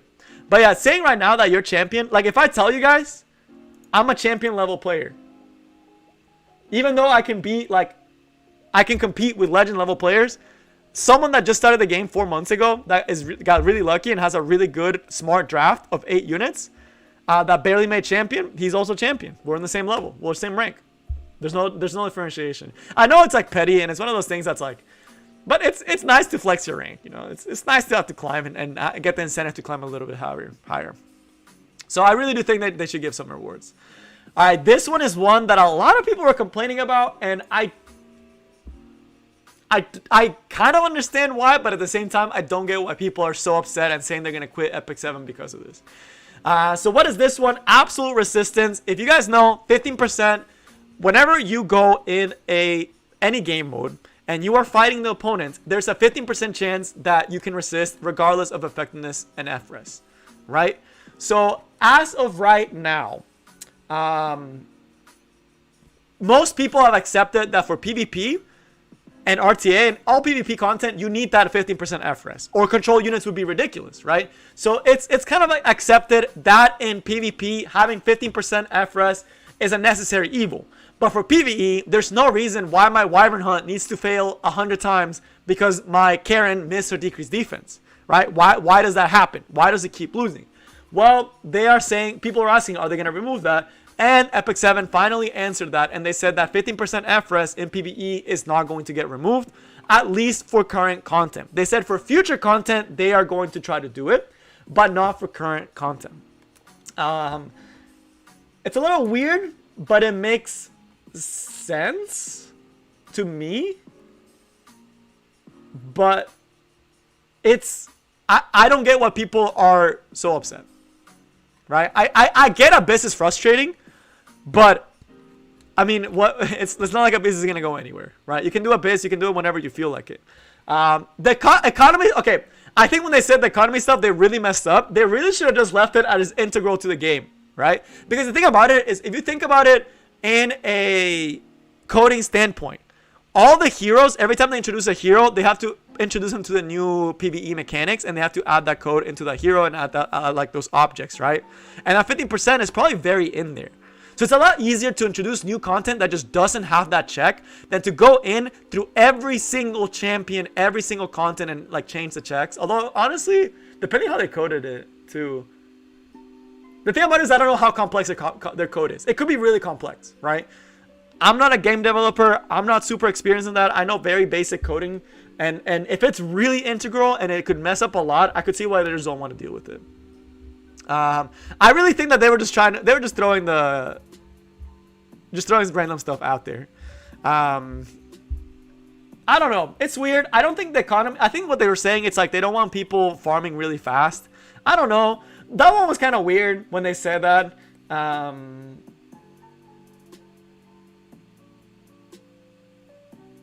It's tough. But they do have this that it doesn't do it. But it's just, they should have just left it at this. But in the live stream, they really messed up. Yeah, it's whatever. Like the thing about it is, even for PvE, most like good PvE players take into consideration the 15%, right? No. Like the thing about it, it's for PvE. PvP people have accepted it, Kid Jensen, they have accepted it into PvP, right? But yeah, that's what I'm saying, Holden. The thing about it, it's like, let me see if I can pull up the Reddit, because so many people were so upset at this, dude.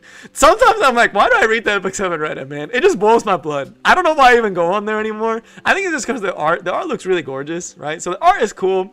But sometimes I wonder why I go on the Epic 7 Reddit, because there's just things that I'm just like, oh man. So let me see if I can find it. People were so upset. I was like, why are they so upset? They're like, I'm gonna quit because of 15% in PvE. Why? That is such a small thing to the game. I can't find it, but just know it's on Reddit. And it's just Reddit being Reddit. So, honestly, it's just, don't go on Reddit. They're always upset. And they're always negative.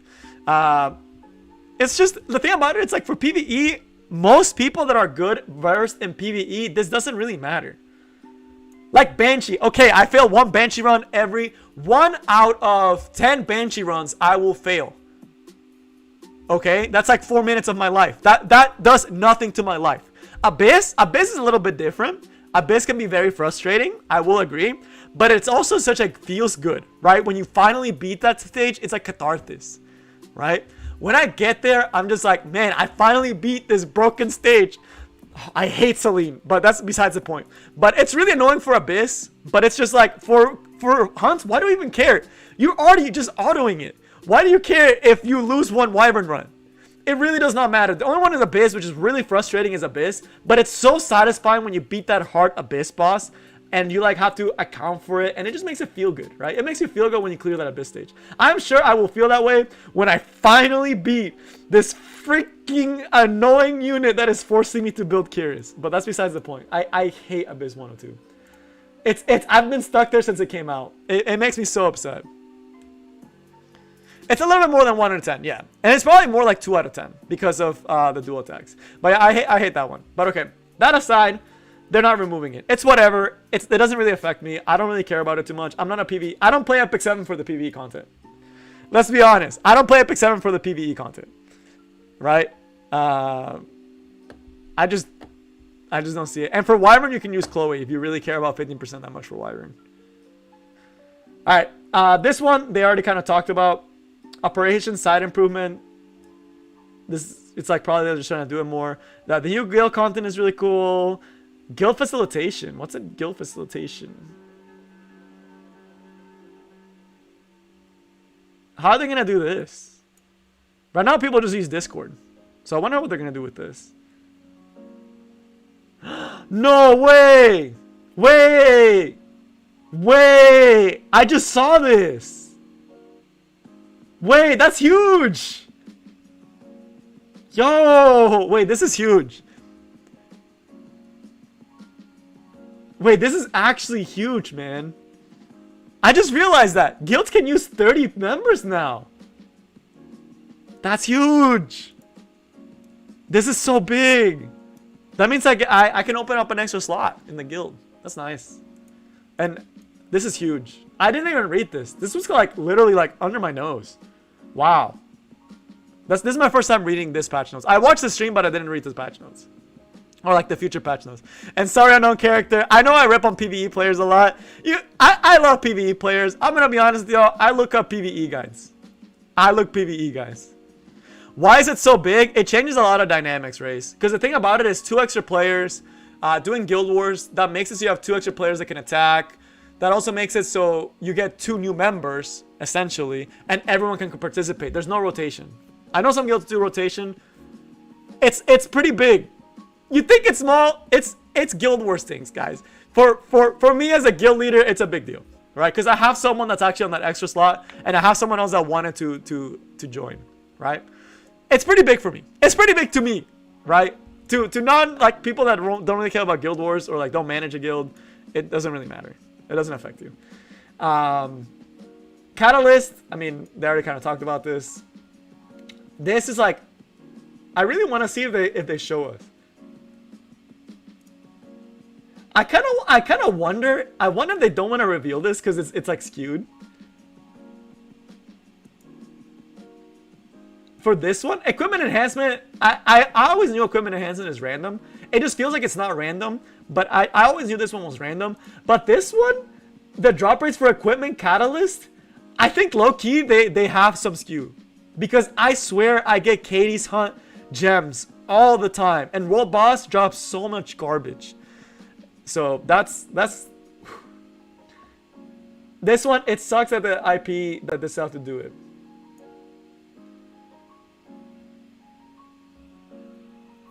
Once the time comes, I cannot. How long are they gonna make us wait, man? I really want to know when they release the new thing. This one was really cool. So if y'all don't know, they are making a board game. I'm actually getting the board game. It comes out in February, so hopefully I'll be able to do a showcase of the board game to you guys, and I'll actually play it. It'll be fun. It'll be a fun time. So, and then the other stuff, I don't know why people ask for this one. I get that people get stuck on some bosses, but like, I like the difficulty of episode 3. I think it's like a healthy difficulty. It actually makes me feel like I'm fighting the units, right? Yeah, I know. It just annoys me that I can't reveal it. I just wonder how, like, when are they gonna release it? That's what I'm curious about. I'm really curious. And someone did say, I remember I saw that Ian Castro had said game. He could have just said game, not anime, maybe because it slipped. I don't know. I wouldn't count it as like hard truth. I think that's just still speculation. But I don't know. I think it's cool. I don't really care about this one. I mean, my thing with the episodes, it's like, I actually read the story. I don't know how many people actually read the story, but what I like about the boss fights is it actually feels like I'm fighting a boss, right? It's easy enough that you can clear it, but hard enough that it makes you think, wow, this is how strong that character would be in real life, right? Like when I fought Arlencia, I was like, damn, I can see why she's a dragon, right? She was really annoying, right? Alencia fight was really annoying. The Brina's Kana fight, oh my god, that fight was so annoying. But it made me feel I'm really fighting these monsters, right? I'm really fighting these people. So I really like the difficulty in episode 3. I think it actually adds more to the storyline. That is not just a blowout. Not when you fight. The thing I hated about season 2 is whenever you would fight one of the end bosses, and it was like, I'm gonna destroy the planet, and then you fight it and you one-shot it with like a K-Ron, and it's just like, that's lame. Right? Like you could kill Vivian in like 2 shots. So I kind of like that they're making episode 3 harder. Landy was also very annoying. Brina's Kana fight, low key, I got super lucky on it, but it was really, really hard. But yeah, see, even like Mortilix, right? They have like 8 chapters. I think we're getting chapter 9 end of this month, or like in a couple of weeks. Or next month. We just got the new episode 2 weeks ago. We shouldn't get anything these 2 weeks, but the 2 weeks after that, we should get the 9. So we should be done in like less than 2 months with episode 3. Faustus was hard though. Faustus was hard. I would say that's when they started making hard, was episode 10. That one was really hard. Faustus was really hard. But that's good. I like it. I like episode 3. The rewards are kind of eh. I will agree with you, Raze. The rewards are kind of eh. But they're kind of like, it's adventure, man. It is what it is. It's like the story.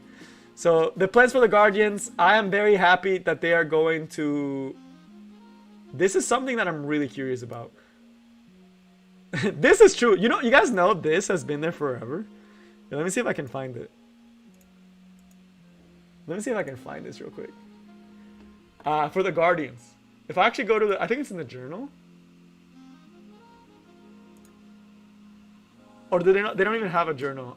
Yeah, they don't even have a journal because there's only 3. Let me go. I think it's like if I go to any hunt or something. Let me go to a hunt that can use ARBY. This has been around since as long as I can remember. Alright, come on. Come on. I know you're trying... Alright, we accidentally started it, so we're gonna have to quit out of it.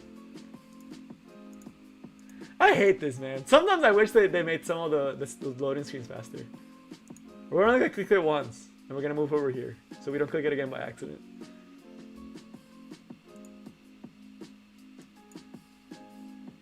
Do you see this? This has been forever. The level 1, and like, oh, you can level them up? No, you can't. It's been around there since forever. This will be updated soon. This has been there. This has been there since the beginning of the game, by the way.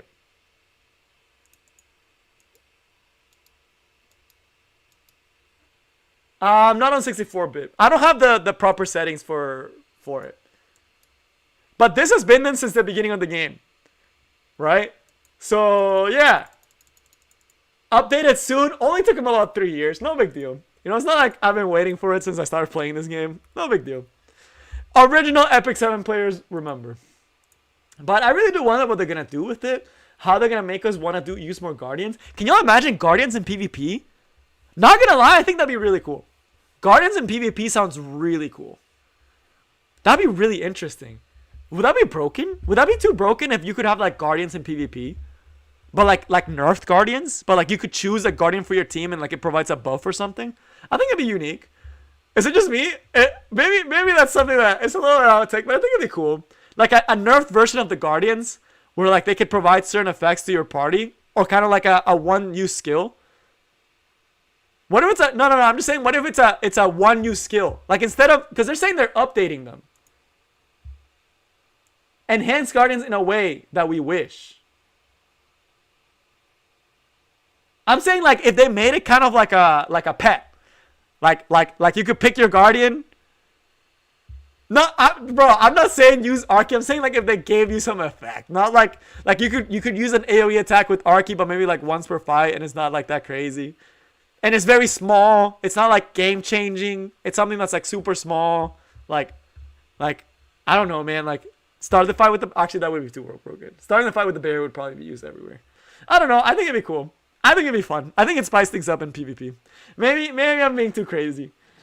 Maybe I'm being too crazy. Maybe that was a little too far. I think it'd be fun.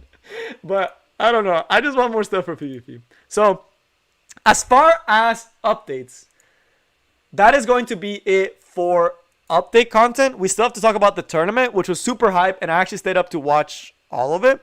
And it was really hype for the most part. It was really fun. Right? It was really, really fun. So I think some sick. Oh my goodness. I'm just popping ideas out there. Oh yeah, what if Kromkus, like once per battle, you could use Kromkus and reduce the cooldown of your whole team by 1? I think that'd be fun. Maybe I'm just being crazy. But okay, so as far as content wise, that is all the content that we're gonna be getting. There is a lot of content. And as we get closer to some of them, I will make videos kind of explaining some of them. Oh yeah, I didn't see that, TZ. I forgot. I haven't read through the patch notes that easily, but yeah, they also have confirmed that Mercedes might actually get a SE. Yeah, they kind of confirmed it. When? Not known. Maybe the next one. It could be the next one, since she's also getting the buff. I don't think they do it right after the buff though. They'll probably wait. But let's see. I don't know. But specialty change Mercedes should be coming. I think they're going to do it for the end of season 3. Because of episode 3. Because they have done a lot more stuff with Mercedes in the storyline. Yeah, I think so too, unknown character. I think episode 3, I think Mercedes is going to play a major role. Because so far in the story, she's been popping up a lot more. Right? And Ross is basically human now. So he's relying a lot more on Mercedes, and Mercedes has been making a lot more like impact in the story, which is kind of cool. So I wonder if she'll play a really big role, especially because like with Mort, how Mort was like, I see all this like a vacuum for power, right? So I could see her getting some really cool stuff for Mercedes, and she's getting buffs soon too. So, and the buffs are very significant for PvE, so that's pretty cool. That's really, really cool. But yeah, that's as far as updates. That is going to be as far as updates go.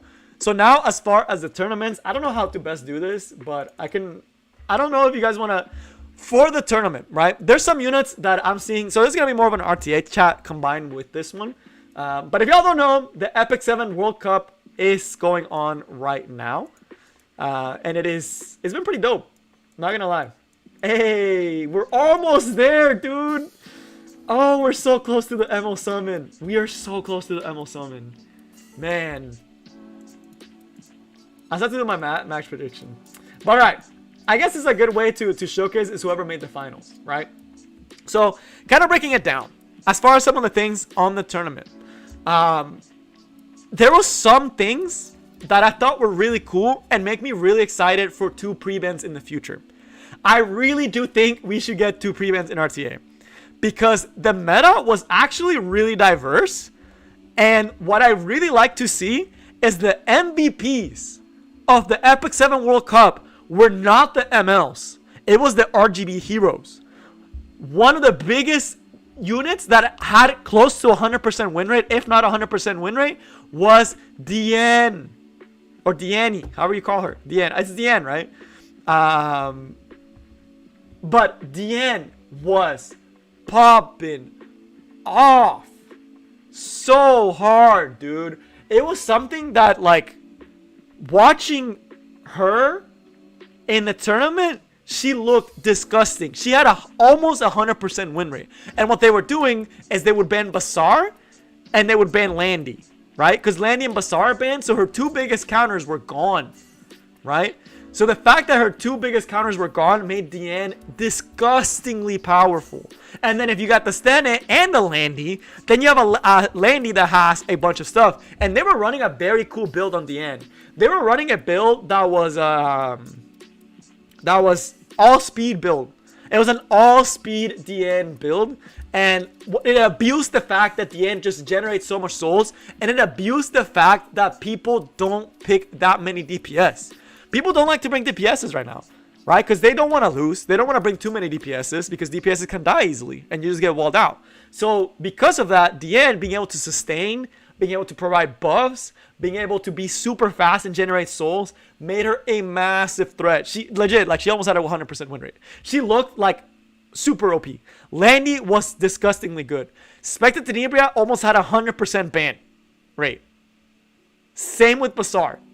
They almost both had a 100% ban rate. Same with General Purgus. General Purgus, Spectre Tenebria, and Basar saw the most bans. Second only to maybe like Landy. And Landy was next, not second only. So it was disgustingly cool. Then there was Crow.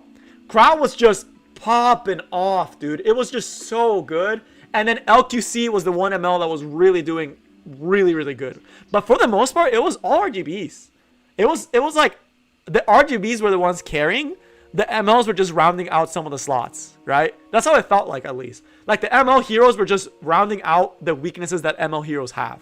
So I thought it was really cool. It was really cool. But even there were some people that were using Deanne into Landy too. It was crazy what people were doing. The one that I thought was super impressed by was this one. So if y'all don't know who this is, they call him Korean Bass Guy. The reason why is he was the #1 RTA player for season 1, and he currently is right now #1 for the current RTA season. This guy is on a completely different level. I really do think this guy's gonna win the whole thing, right? And he used to have a bass grep, which is why they call him Korean Bass Guy. I actually think this guy is gonna win the whole tournament. Watching this guy's play and his gear quality, I was just like, dude, he was fighting legend level players. And he was making those legend level players look like bronzies. Oh, he was in 2 seasons? Yeah. So season 1 and season 2. Maybe I'll check after this. I'll check the RTA. But this guy is insane. He is on a different level than all of us. Right? He's just legit he's not playing the same game we are. Right? He's using season 1 strats. He's using Deanne, F Clury, and LQC. That's all he uses. And Crawl. And the one round that Heroic did take away from him, the only way that Heroic was able to take away the round from him was because his T-Surin gabbed 6 times out of 7. So the only way to take out this monstrosity of a player was greater basketing 7 times in a row. This dude is playing on a different stratosphere. I would highly suggest, if you haven't watched the tournament, even if you're not super into RTA, watch this guy play.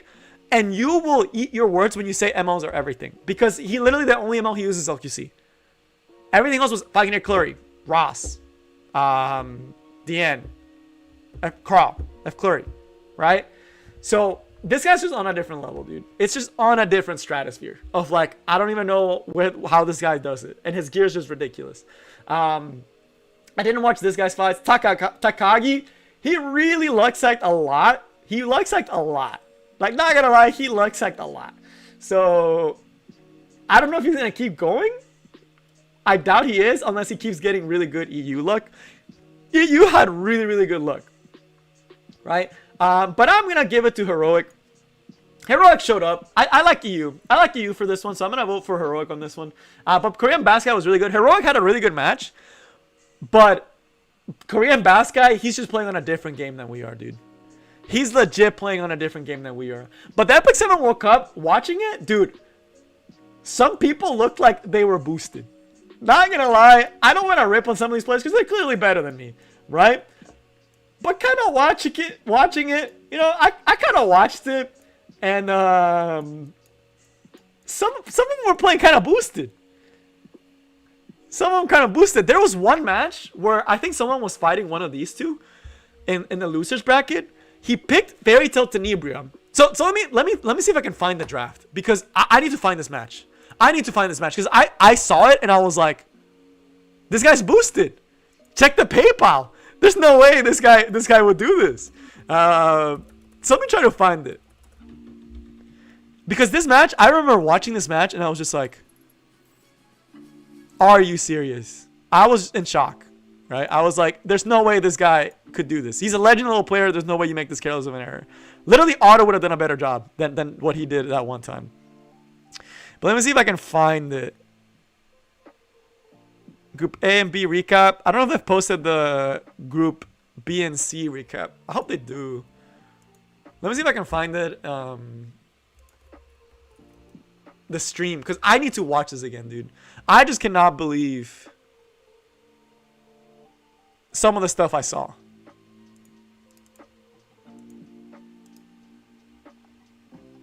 Man, I'm such a boomer. I can't even find it on Twitch.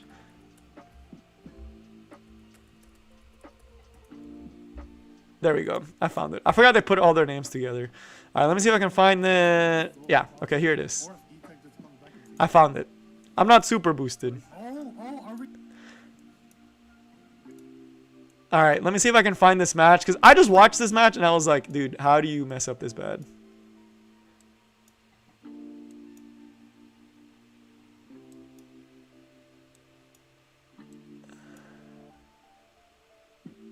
Was it this one? No, it wasn't this one. I think it was this one. I think it was this one. I think it's this one, but I'm not sure. Let me check this real quick. Let me check this real quick. I think it was this match. So in this match, right? I'm pretty sure. Yeah, it was this match. All right, so watch this, and you tell me what you would do. And White Base, I'll be there soon. I'll be streaming on Twitch. I think I'm trying to this summer actually. All right, so let's watch this match. All right, before we get to the match, if you see this, what is your one win condition, right? Jace is playing control, right? This guy's playing control against this team. The only way he wins is if he hits the DJ Bazaar with an S3, right? That's pretty obvious, right? That makes sense, right? ARBY ban was fine, but then he doesn't have any dark heroes to take down, but it's still fine, right? He's still chilling, right? He can one-shot Robbie. And there was also T-Cross that back row died. There was so many sus moments on the stream. I was just like, dude, either nerves got to them or they're just boosted. This one, I feel like they were paid. Like, after watching this, I thought they were paid. All right, watch this. Watch this. This guy, Jace, check the Venmo. Watch. What do you do? What do you do here? What do you do here? Do you S3 or do you S2? Or do you S1? Do you S1 or do you S3? What do you do here? If you're playing Fairy Tale Tenebrium, you have Cursed Compass. Do you S3? If you don't S3, he gets defense buff and he gets immunity anyway, and then your F10 is useless, and your A-Talon's useless. You S3, right? It's pretty obvious. You S3, right?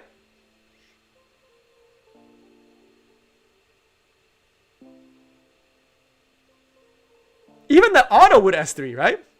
He S1s! He S1s! He legit S1'd! Why?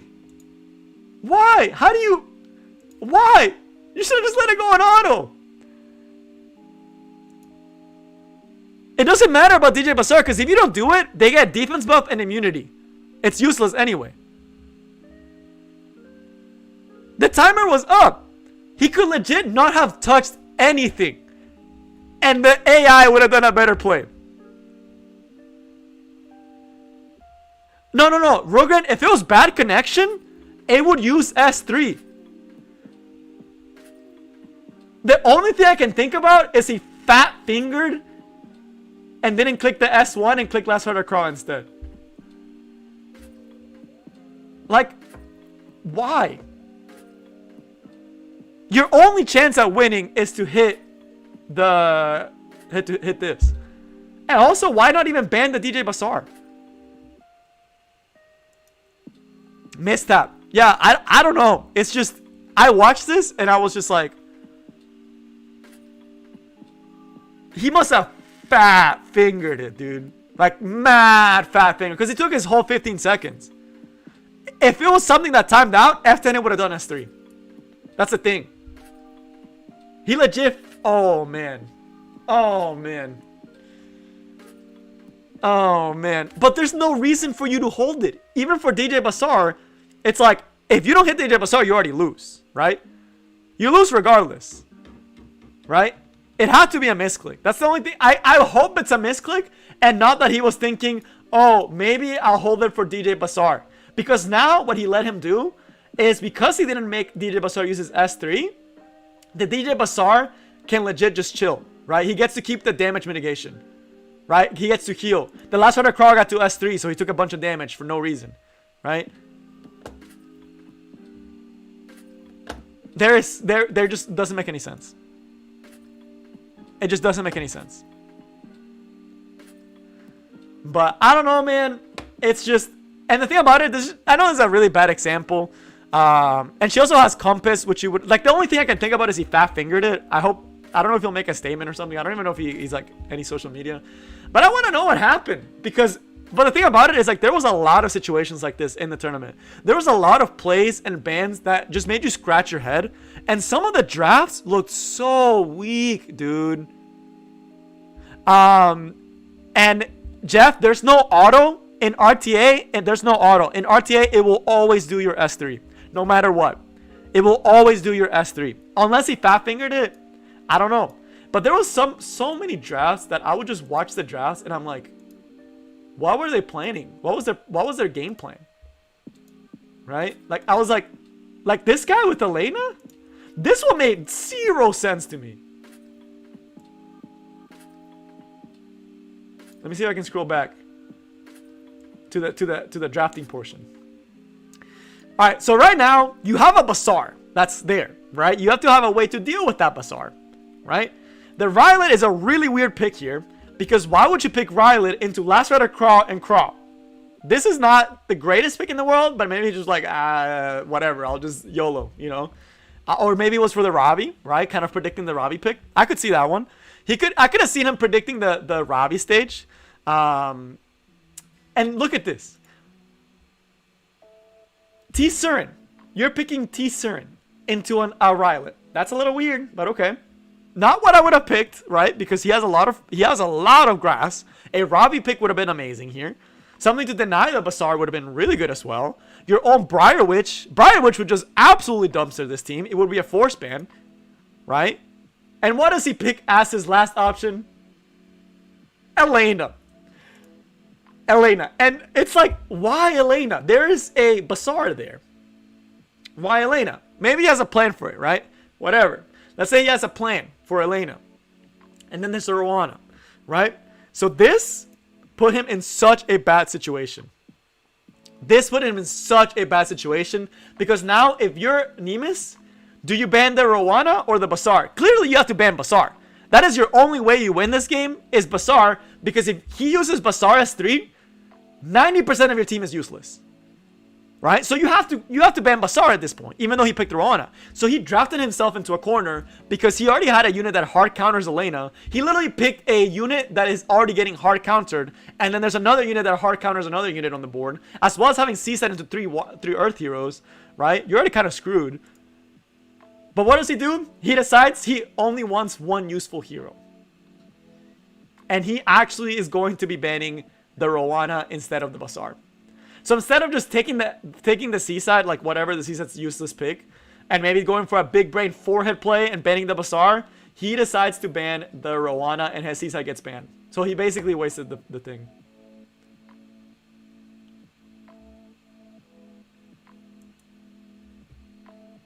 Like, look at that. That's useless. This team dies to Bazaar.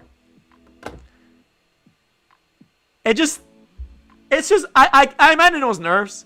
That's what I would imagine. I cannot say that I play the best either when it's under pressure. But it's pretty good. EU's doing good. I'm gonna say EU's doing good. Not him, not Nemesis, but the other ones are doing good.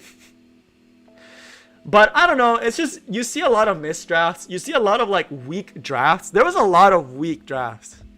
This one looked like nerfs. I could see it being nerfs, but like, I'm cherry picking, but the whole tournament, there was a lot of really bad drafts. Like, all of Group C was super sus.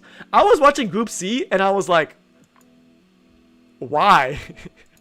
Right? Like, they're pretending certain units don't exist. So, it was interesting, to say the least, right? No one used Briar, which was, like, crazy to me. No one was using Briar Witch at all.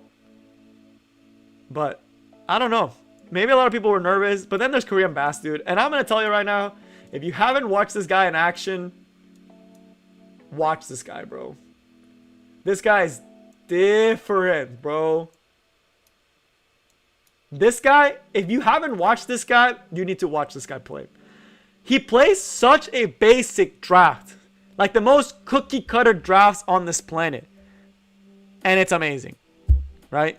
The 6 gaps, I haven't watched that match, so I actually don't mind watching it. I think it was a little bit later. It was between Heroic and Korean Bass guy. Oh, it's right here. I think I just passed it. So this is the only game that he lost. He won every single other game. Right? So let me pull this up, because this one sounds interesting. I have not watched this one, but I was told that this is the only reason he lost. Again, number 1 in RTA in Season 1 and Season 2. Currently, number 1 in Season 4. You pulled up on my block, then wrecked me, TC. Holy. But let me watch it. Let's watch this one. Watching this guy play, like, look at this. It's such a simple draft. Such a simple draft, dude.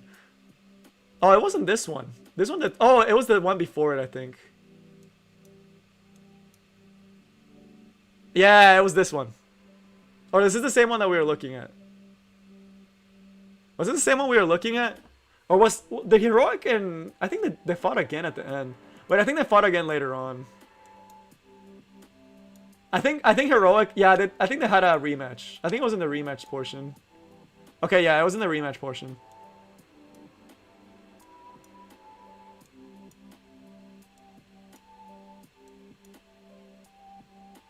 Charlotte had a really good debut in the tournament. That was the wrong match. Hold up. Let me find it. There were so many good matches. I said, like, it was a really fun experience.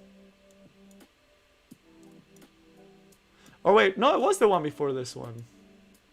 Why can't I find the match? Oh, it's this one. Okay. This shows you a little bit of EU luck. Alright, we found it. We found it. But look at this draft. It's so basic. This is Season 1. This is legit Season 1 drafting. This is Season 1 drafts. Right here. These 3 heroes, Season 1 draft. Look at this. All RGB, bro. All RGB. Except Rylot. And he used Rylot really well. This guy uses some of the other stuff. Hey, later unknown character. But alright. This one was a tragic game. I imagine he bans ARBY. It's a basic draft. Yeah, it's a basic draft with good stuff. Yeah, it's a really... I mean, his gear is out of this world. He makes legend players look like bronze. He banned the Deanny because Deanny had 100% win rate in this tournament, essentially. Right? Because it's too much damage mitigation. So, Heroic legit only won this one probably because of Gab. So here, we start with fucking Clury, which is easily faster than everything on the board.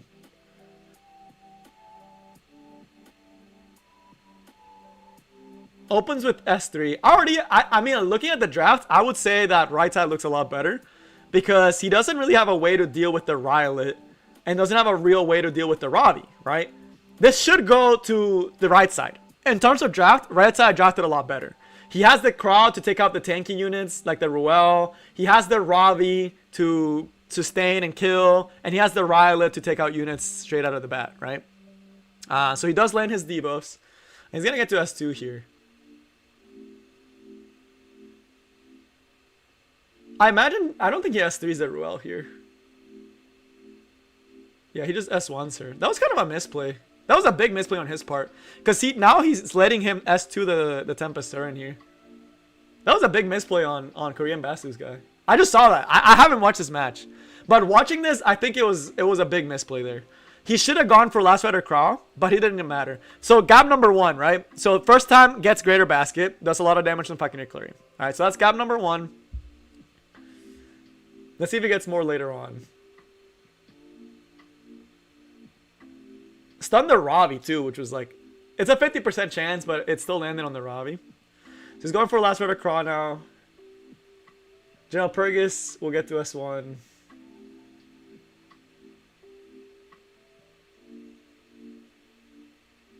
That Ravi's taking a lot of hate. Greater basket. Again. So we're 2 for 2. Right? That's a lot of damage you have to realize. That's a lot of damage you have to realize. And yeah, I talked about it earlier on, and I'll also make a bidder Lester for who to pull for.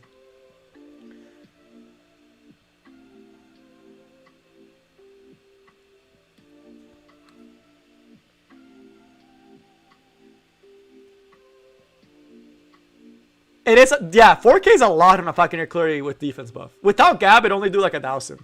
This fucking Clary would almost be at full health. Without Gab, this fucking Clary is essentially at full health.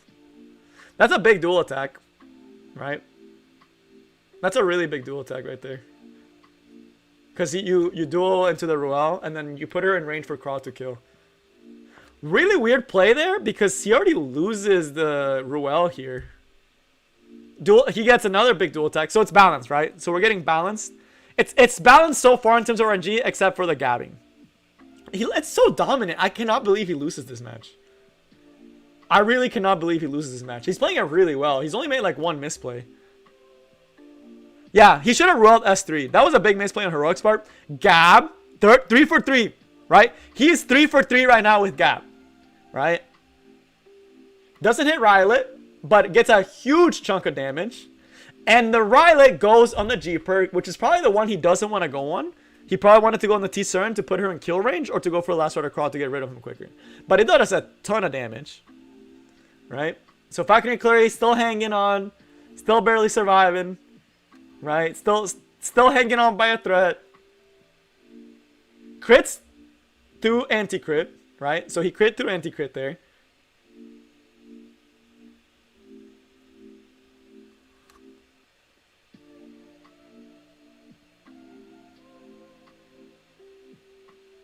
Wow, that is so much damage onto him. How does he lose this? Gap 4 for 4. This one didn't matter because the F clear is already dead at this point. But it would have survived if it didn't gap earlier. So he's 4 for 4 right now. Right? Dual attacks with T-Surin. Okay. So pokes down the Crawl even more.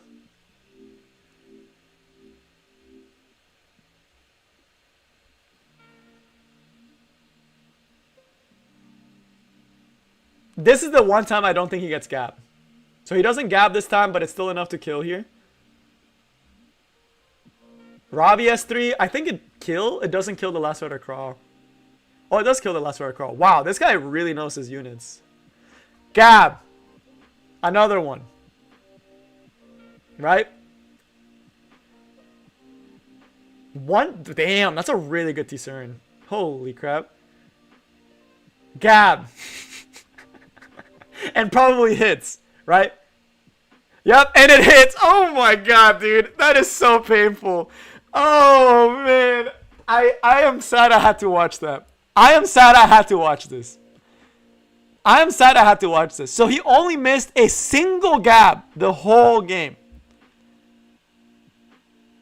And the one time, he procced it with the crit rate, too. So he never got a turn where he didn't proc something. And he hit Rylet at the last second that it mattered. So, this is... Ugh. Ugh, that hurts me, dude. Oh, man. I wish I didn't watch that. The Rylet didn't dodge only once, but you have to realize Rylet has 7 out of 10 chance to dodge. Right? Rylet has a 7 in 10 chance to dodge. He only got hit 5 times that game. That Rylet only got hit by T-Cern S3, Last Rider Crawl S3, General Purgus S3, and then there was 2 T-Cern S3s, or 3 T-Cern S3s. How many were there? There was 2 T-Cern S3s. I'm pretty sure. So he had 2 T-Cern S3s, 2 Last Rider Cross S3s. Or no, only 1 Last Rider Cross, General Purgus. And that was it. That Rylet only got hit, that Rylet got hit 5 times. And he has a 7 in 10 chance to dodge, right? So he did have a chance to dodge all of them. But the gap, 6 out of 7, getting greater attack is a 40% chance to get. So saying that Rylet dodged almost every attack, he only dodged 5 out of 6.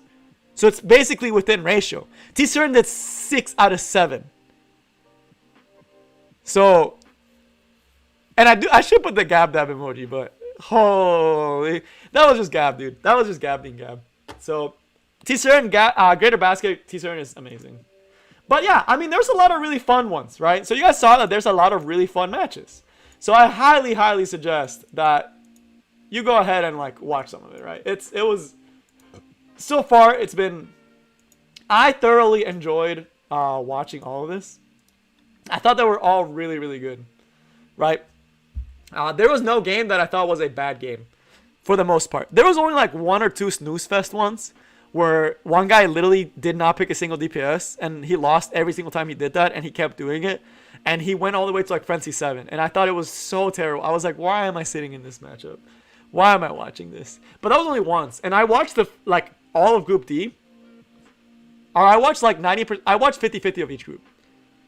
So I don't know. And make sure you do the event so we can get that Emo summon. So make sure you're watching every day. Free energy too.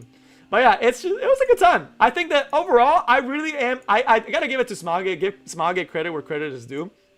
I really appreciate that they're doing all the stuff that they did. Right? They could have not done all of this. Right? They could have said, why make it an esport? Why even try? Why even have community events? Why even do all this other stuff?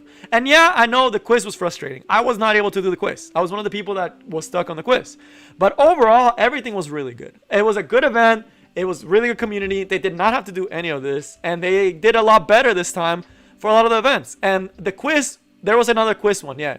And this time they improved the rewards for the quiz. Although it was still tragic that the website, they cannot code, apparently. They cannot code for big people. So that sucked.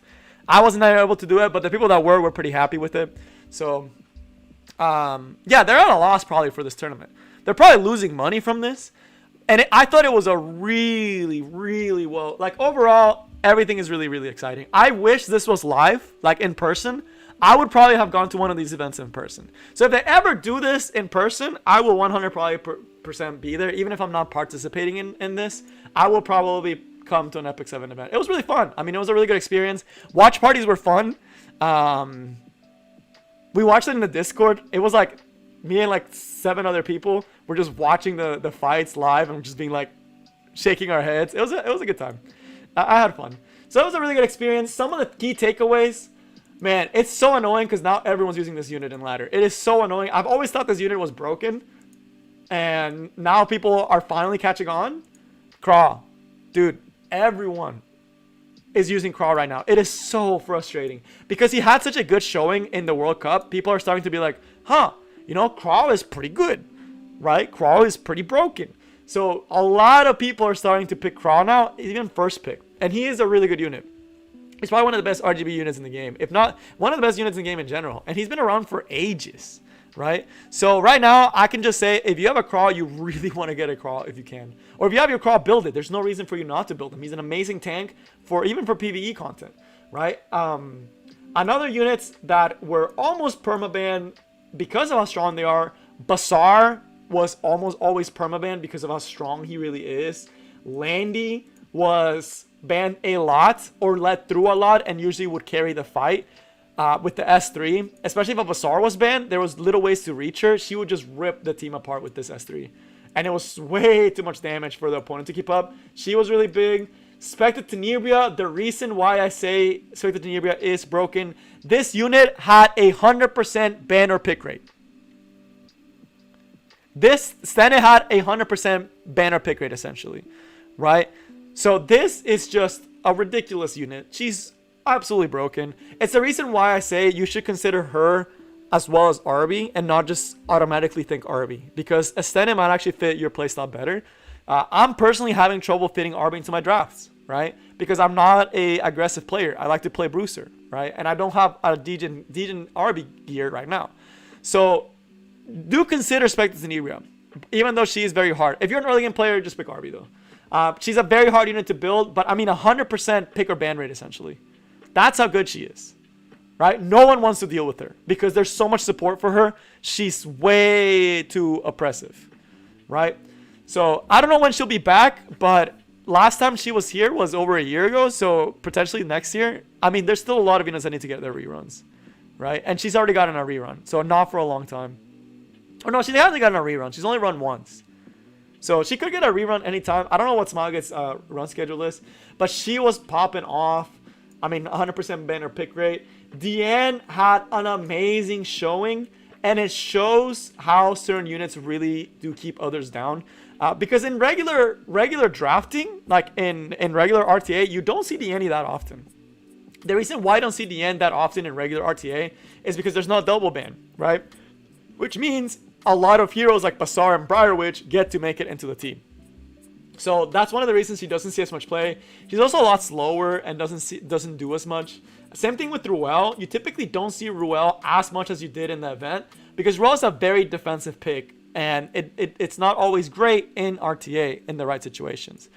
So Ruel, not still amazing, right? But not like kind of inflated because of the tournament. But although they did amazing, and they are amazing units, especially if you know how to use them right. DJ Basar, we got it from the first E7 World Cup. But I think the big winners for this one is Deanne and Crow. To be completely honest with you. Those two units, especially Crow, everyone's using Crow right now. Just because of the tournament yesterday. Everyone's like, oh yeah, Crow's broken. So now everyone's like first picking Crow, second picking Crow, doing all this stuff with Crow. A lot more people are starting to pick up their... And he just counters Last Order Crow so well too. So that was the big winners. Everything else like we kind of already knew, like Landy. But... I mean, it was pretty exciting. It was a lot of really cool stuff. Robbie was getting shut down really hard this time. Robbie did not see nearly as much play this time because people were really learning how to shut her down with different types of units. Oh yeah, the other one, the other really big unit this tournament, she's in her banner right now. And I can tell y'all right now, this unit is starting to slowly creep up to be one of the best units in the game. And I did not watch the Choose game, sadly, Pupper. I did not watch that Chu game, sadly. But yeah, Little Queen Charlotte. She's in the Mystics right now. It is disgusting how strong this unit is right now. And she's a unit that only gets better with time. Right? Right now, she is getting better and better with time. Because with S3, with the big S3 that can dunk, that does extra damage, the penetrate, and that does like a splash damage on dark heroes, she's only going to get better with time. As more dark heroes are released, who's going to counter them? LQC, right? So this next Mystic banner that we're getting soon, if you don't like the kit of the next unit, or you don't think the next... I would wait till Tuesday till we see what the next ML is, right? You should wait until this Tuesday, and we'll know what the next ML is. But I would almost say LQC is looking like a worthy of a pity. I actually think it's worthy of a pity. She's getting close to a point of worthy of a pity, right? And I'm very happy I was able to pull her, right? But I would wait for the announcement. I would wait for the announcement. Of course, wait for the announcement. But if it's a unit that you don't like or you don't think is going to be that great, right? I would highly consider doing it, especially because the banners for LQC are so good right now. But yeah, I got really lucky I did end up getting one. So I'm really excited to try her out. I'm going to try to build her so y'all can see the showcase. If y'all aren't convinced, I'm going to try to build her before the end of this month and do a showcase on her. So you guys can see her in action. And then maybe that will help you convince you or not convince you. But you should think about it sooner rather than later. Because when you look at the Mystic rotation, we see Crow, who's an amazing unit. We see Crossette to help you with T-Crossette imprints. The rest of the stuff is... We see Hell Cutter to pair up with LQC. Right? So it's a perfect banner for LQC, right? And then the next week, you have Robbie. And you have Song of Stars for newer players. Although, for newer players, LQC is not as good. And then we also have Rose, who's I always think is a really good unit. And you also, and that's pretty much for this one. This one is just Robbie and LQC. The 5 stars are really good on this one. These 5 stars are really good for this banner. But again, there's a lot of really, and then Carrot, who is also the 3 star, she's getting an SC buff, right? And the buff looks significant. I think Carrot will actually be a really good unit. I wonder if Carrot will actually be able to face out Stene, because Carrot has a really good matchup against Stene, like a really good matchup against Stene. Eric, for the most part, Scythe is better for full Bruiser teams, but almost everyone has her on Hellcutter because of the World Cup, right? So some people still like Hellcutter or Scythe. Scythe is good for the tankier build. The other one is better, really good. Senya is the new hero that's been out. I made a video about her. She's really cool looking. She's really fun to play with, but she's not like crazy good. But okay, let me do some quick summons for you guys, so y'all can see me get 3 stars. And then let's see what we get for this one. Maybe we'll get some imprints. Maybe we'll get a crawl. But yeah, Carrot is gonna be really good into Landia as well. Yeah, Carrot and Landia are looking really spicy. So pretty nice. Pretty spicy. But okay, that is it as far as updates and all that stuff. Thank you all so much for dropping by. If y'all enjoyed the video, make sure you like, subscribe, join the Discord server. I will be posting a video later tonight. It should be posting. I already made the video. Should be posting around 1 a.m., which in 20 minutes. But yeah, hope you guys enjoyed the breakdowns and all the other stuff. The Axe God remake, I kind of talked about it on stream, and I'm going to talk about it when it actually comes out again. I think it's really good. I think it's going to make him really relevant. It's exciting. There's a lot of really good stuff. So hopefully you guys enjoyed. Make sure you subscribe. I have a lot of videos, even though they're hidden in a lot of other content. There's a lot of guides in there. I might try to clean up the channel and get some good stuff. But I hope you all enjoyed the stream and the breakdown of all the stuff that's coming. And yeah, that's all I got for you guys today. And I will see y'all next time. Peace.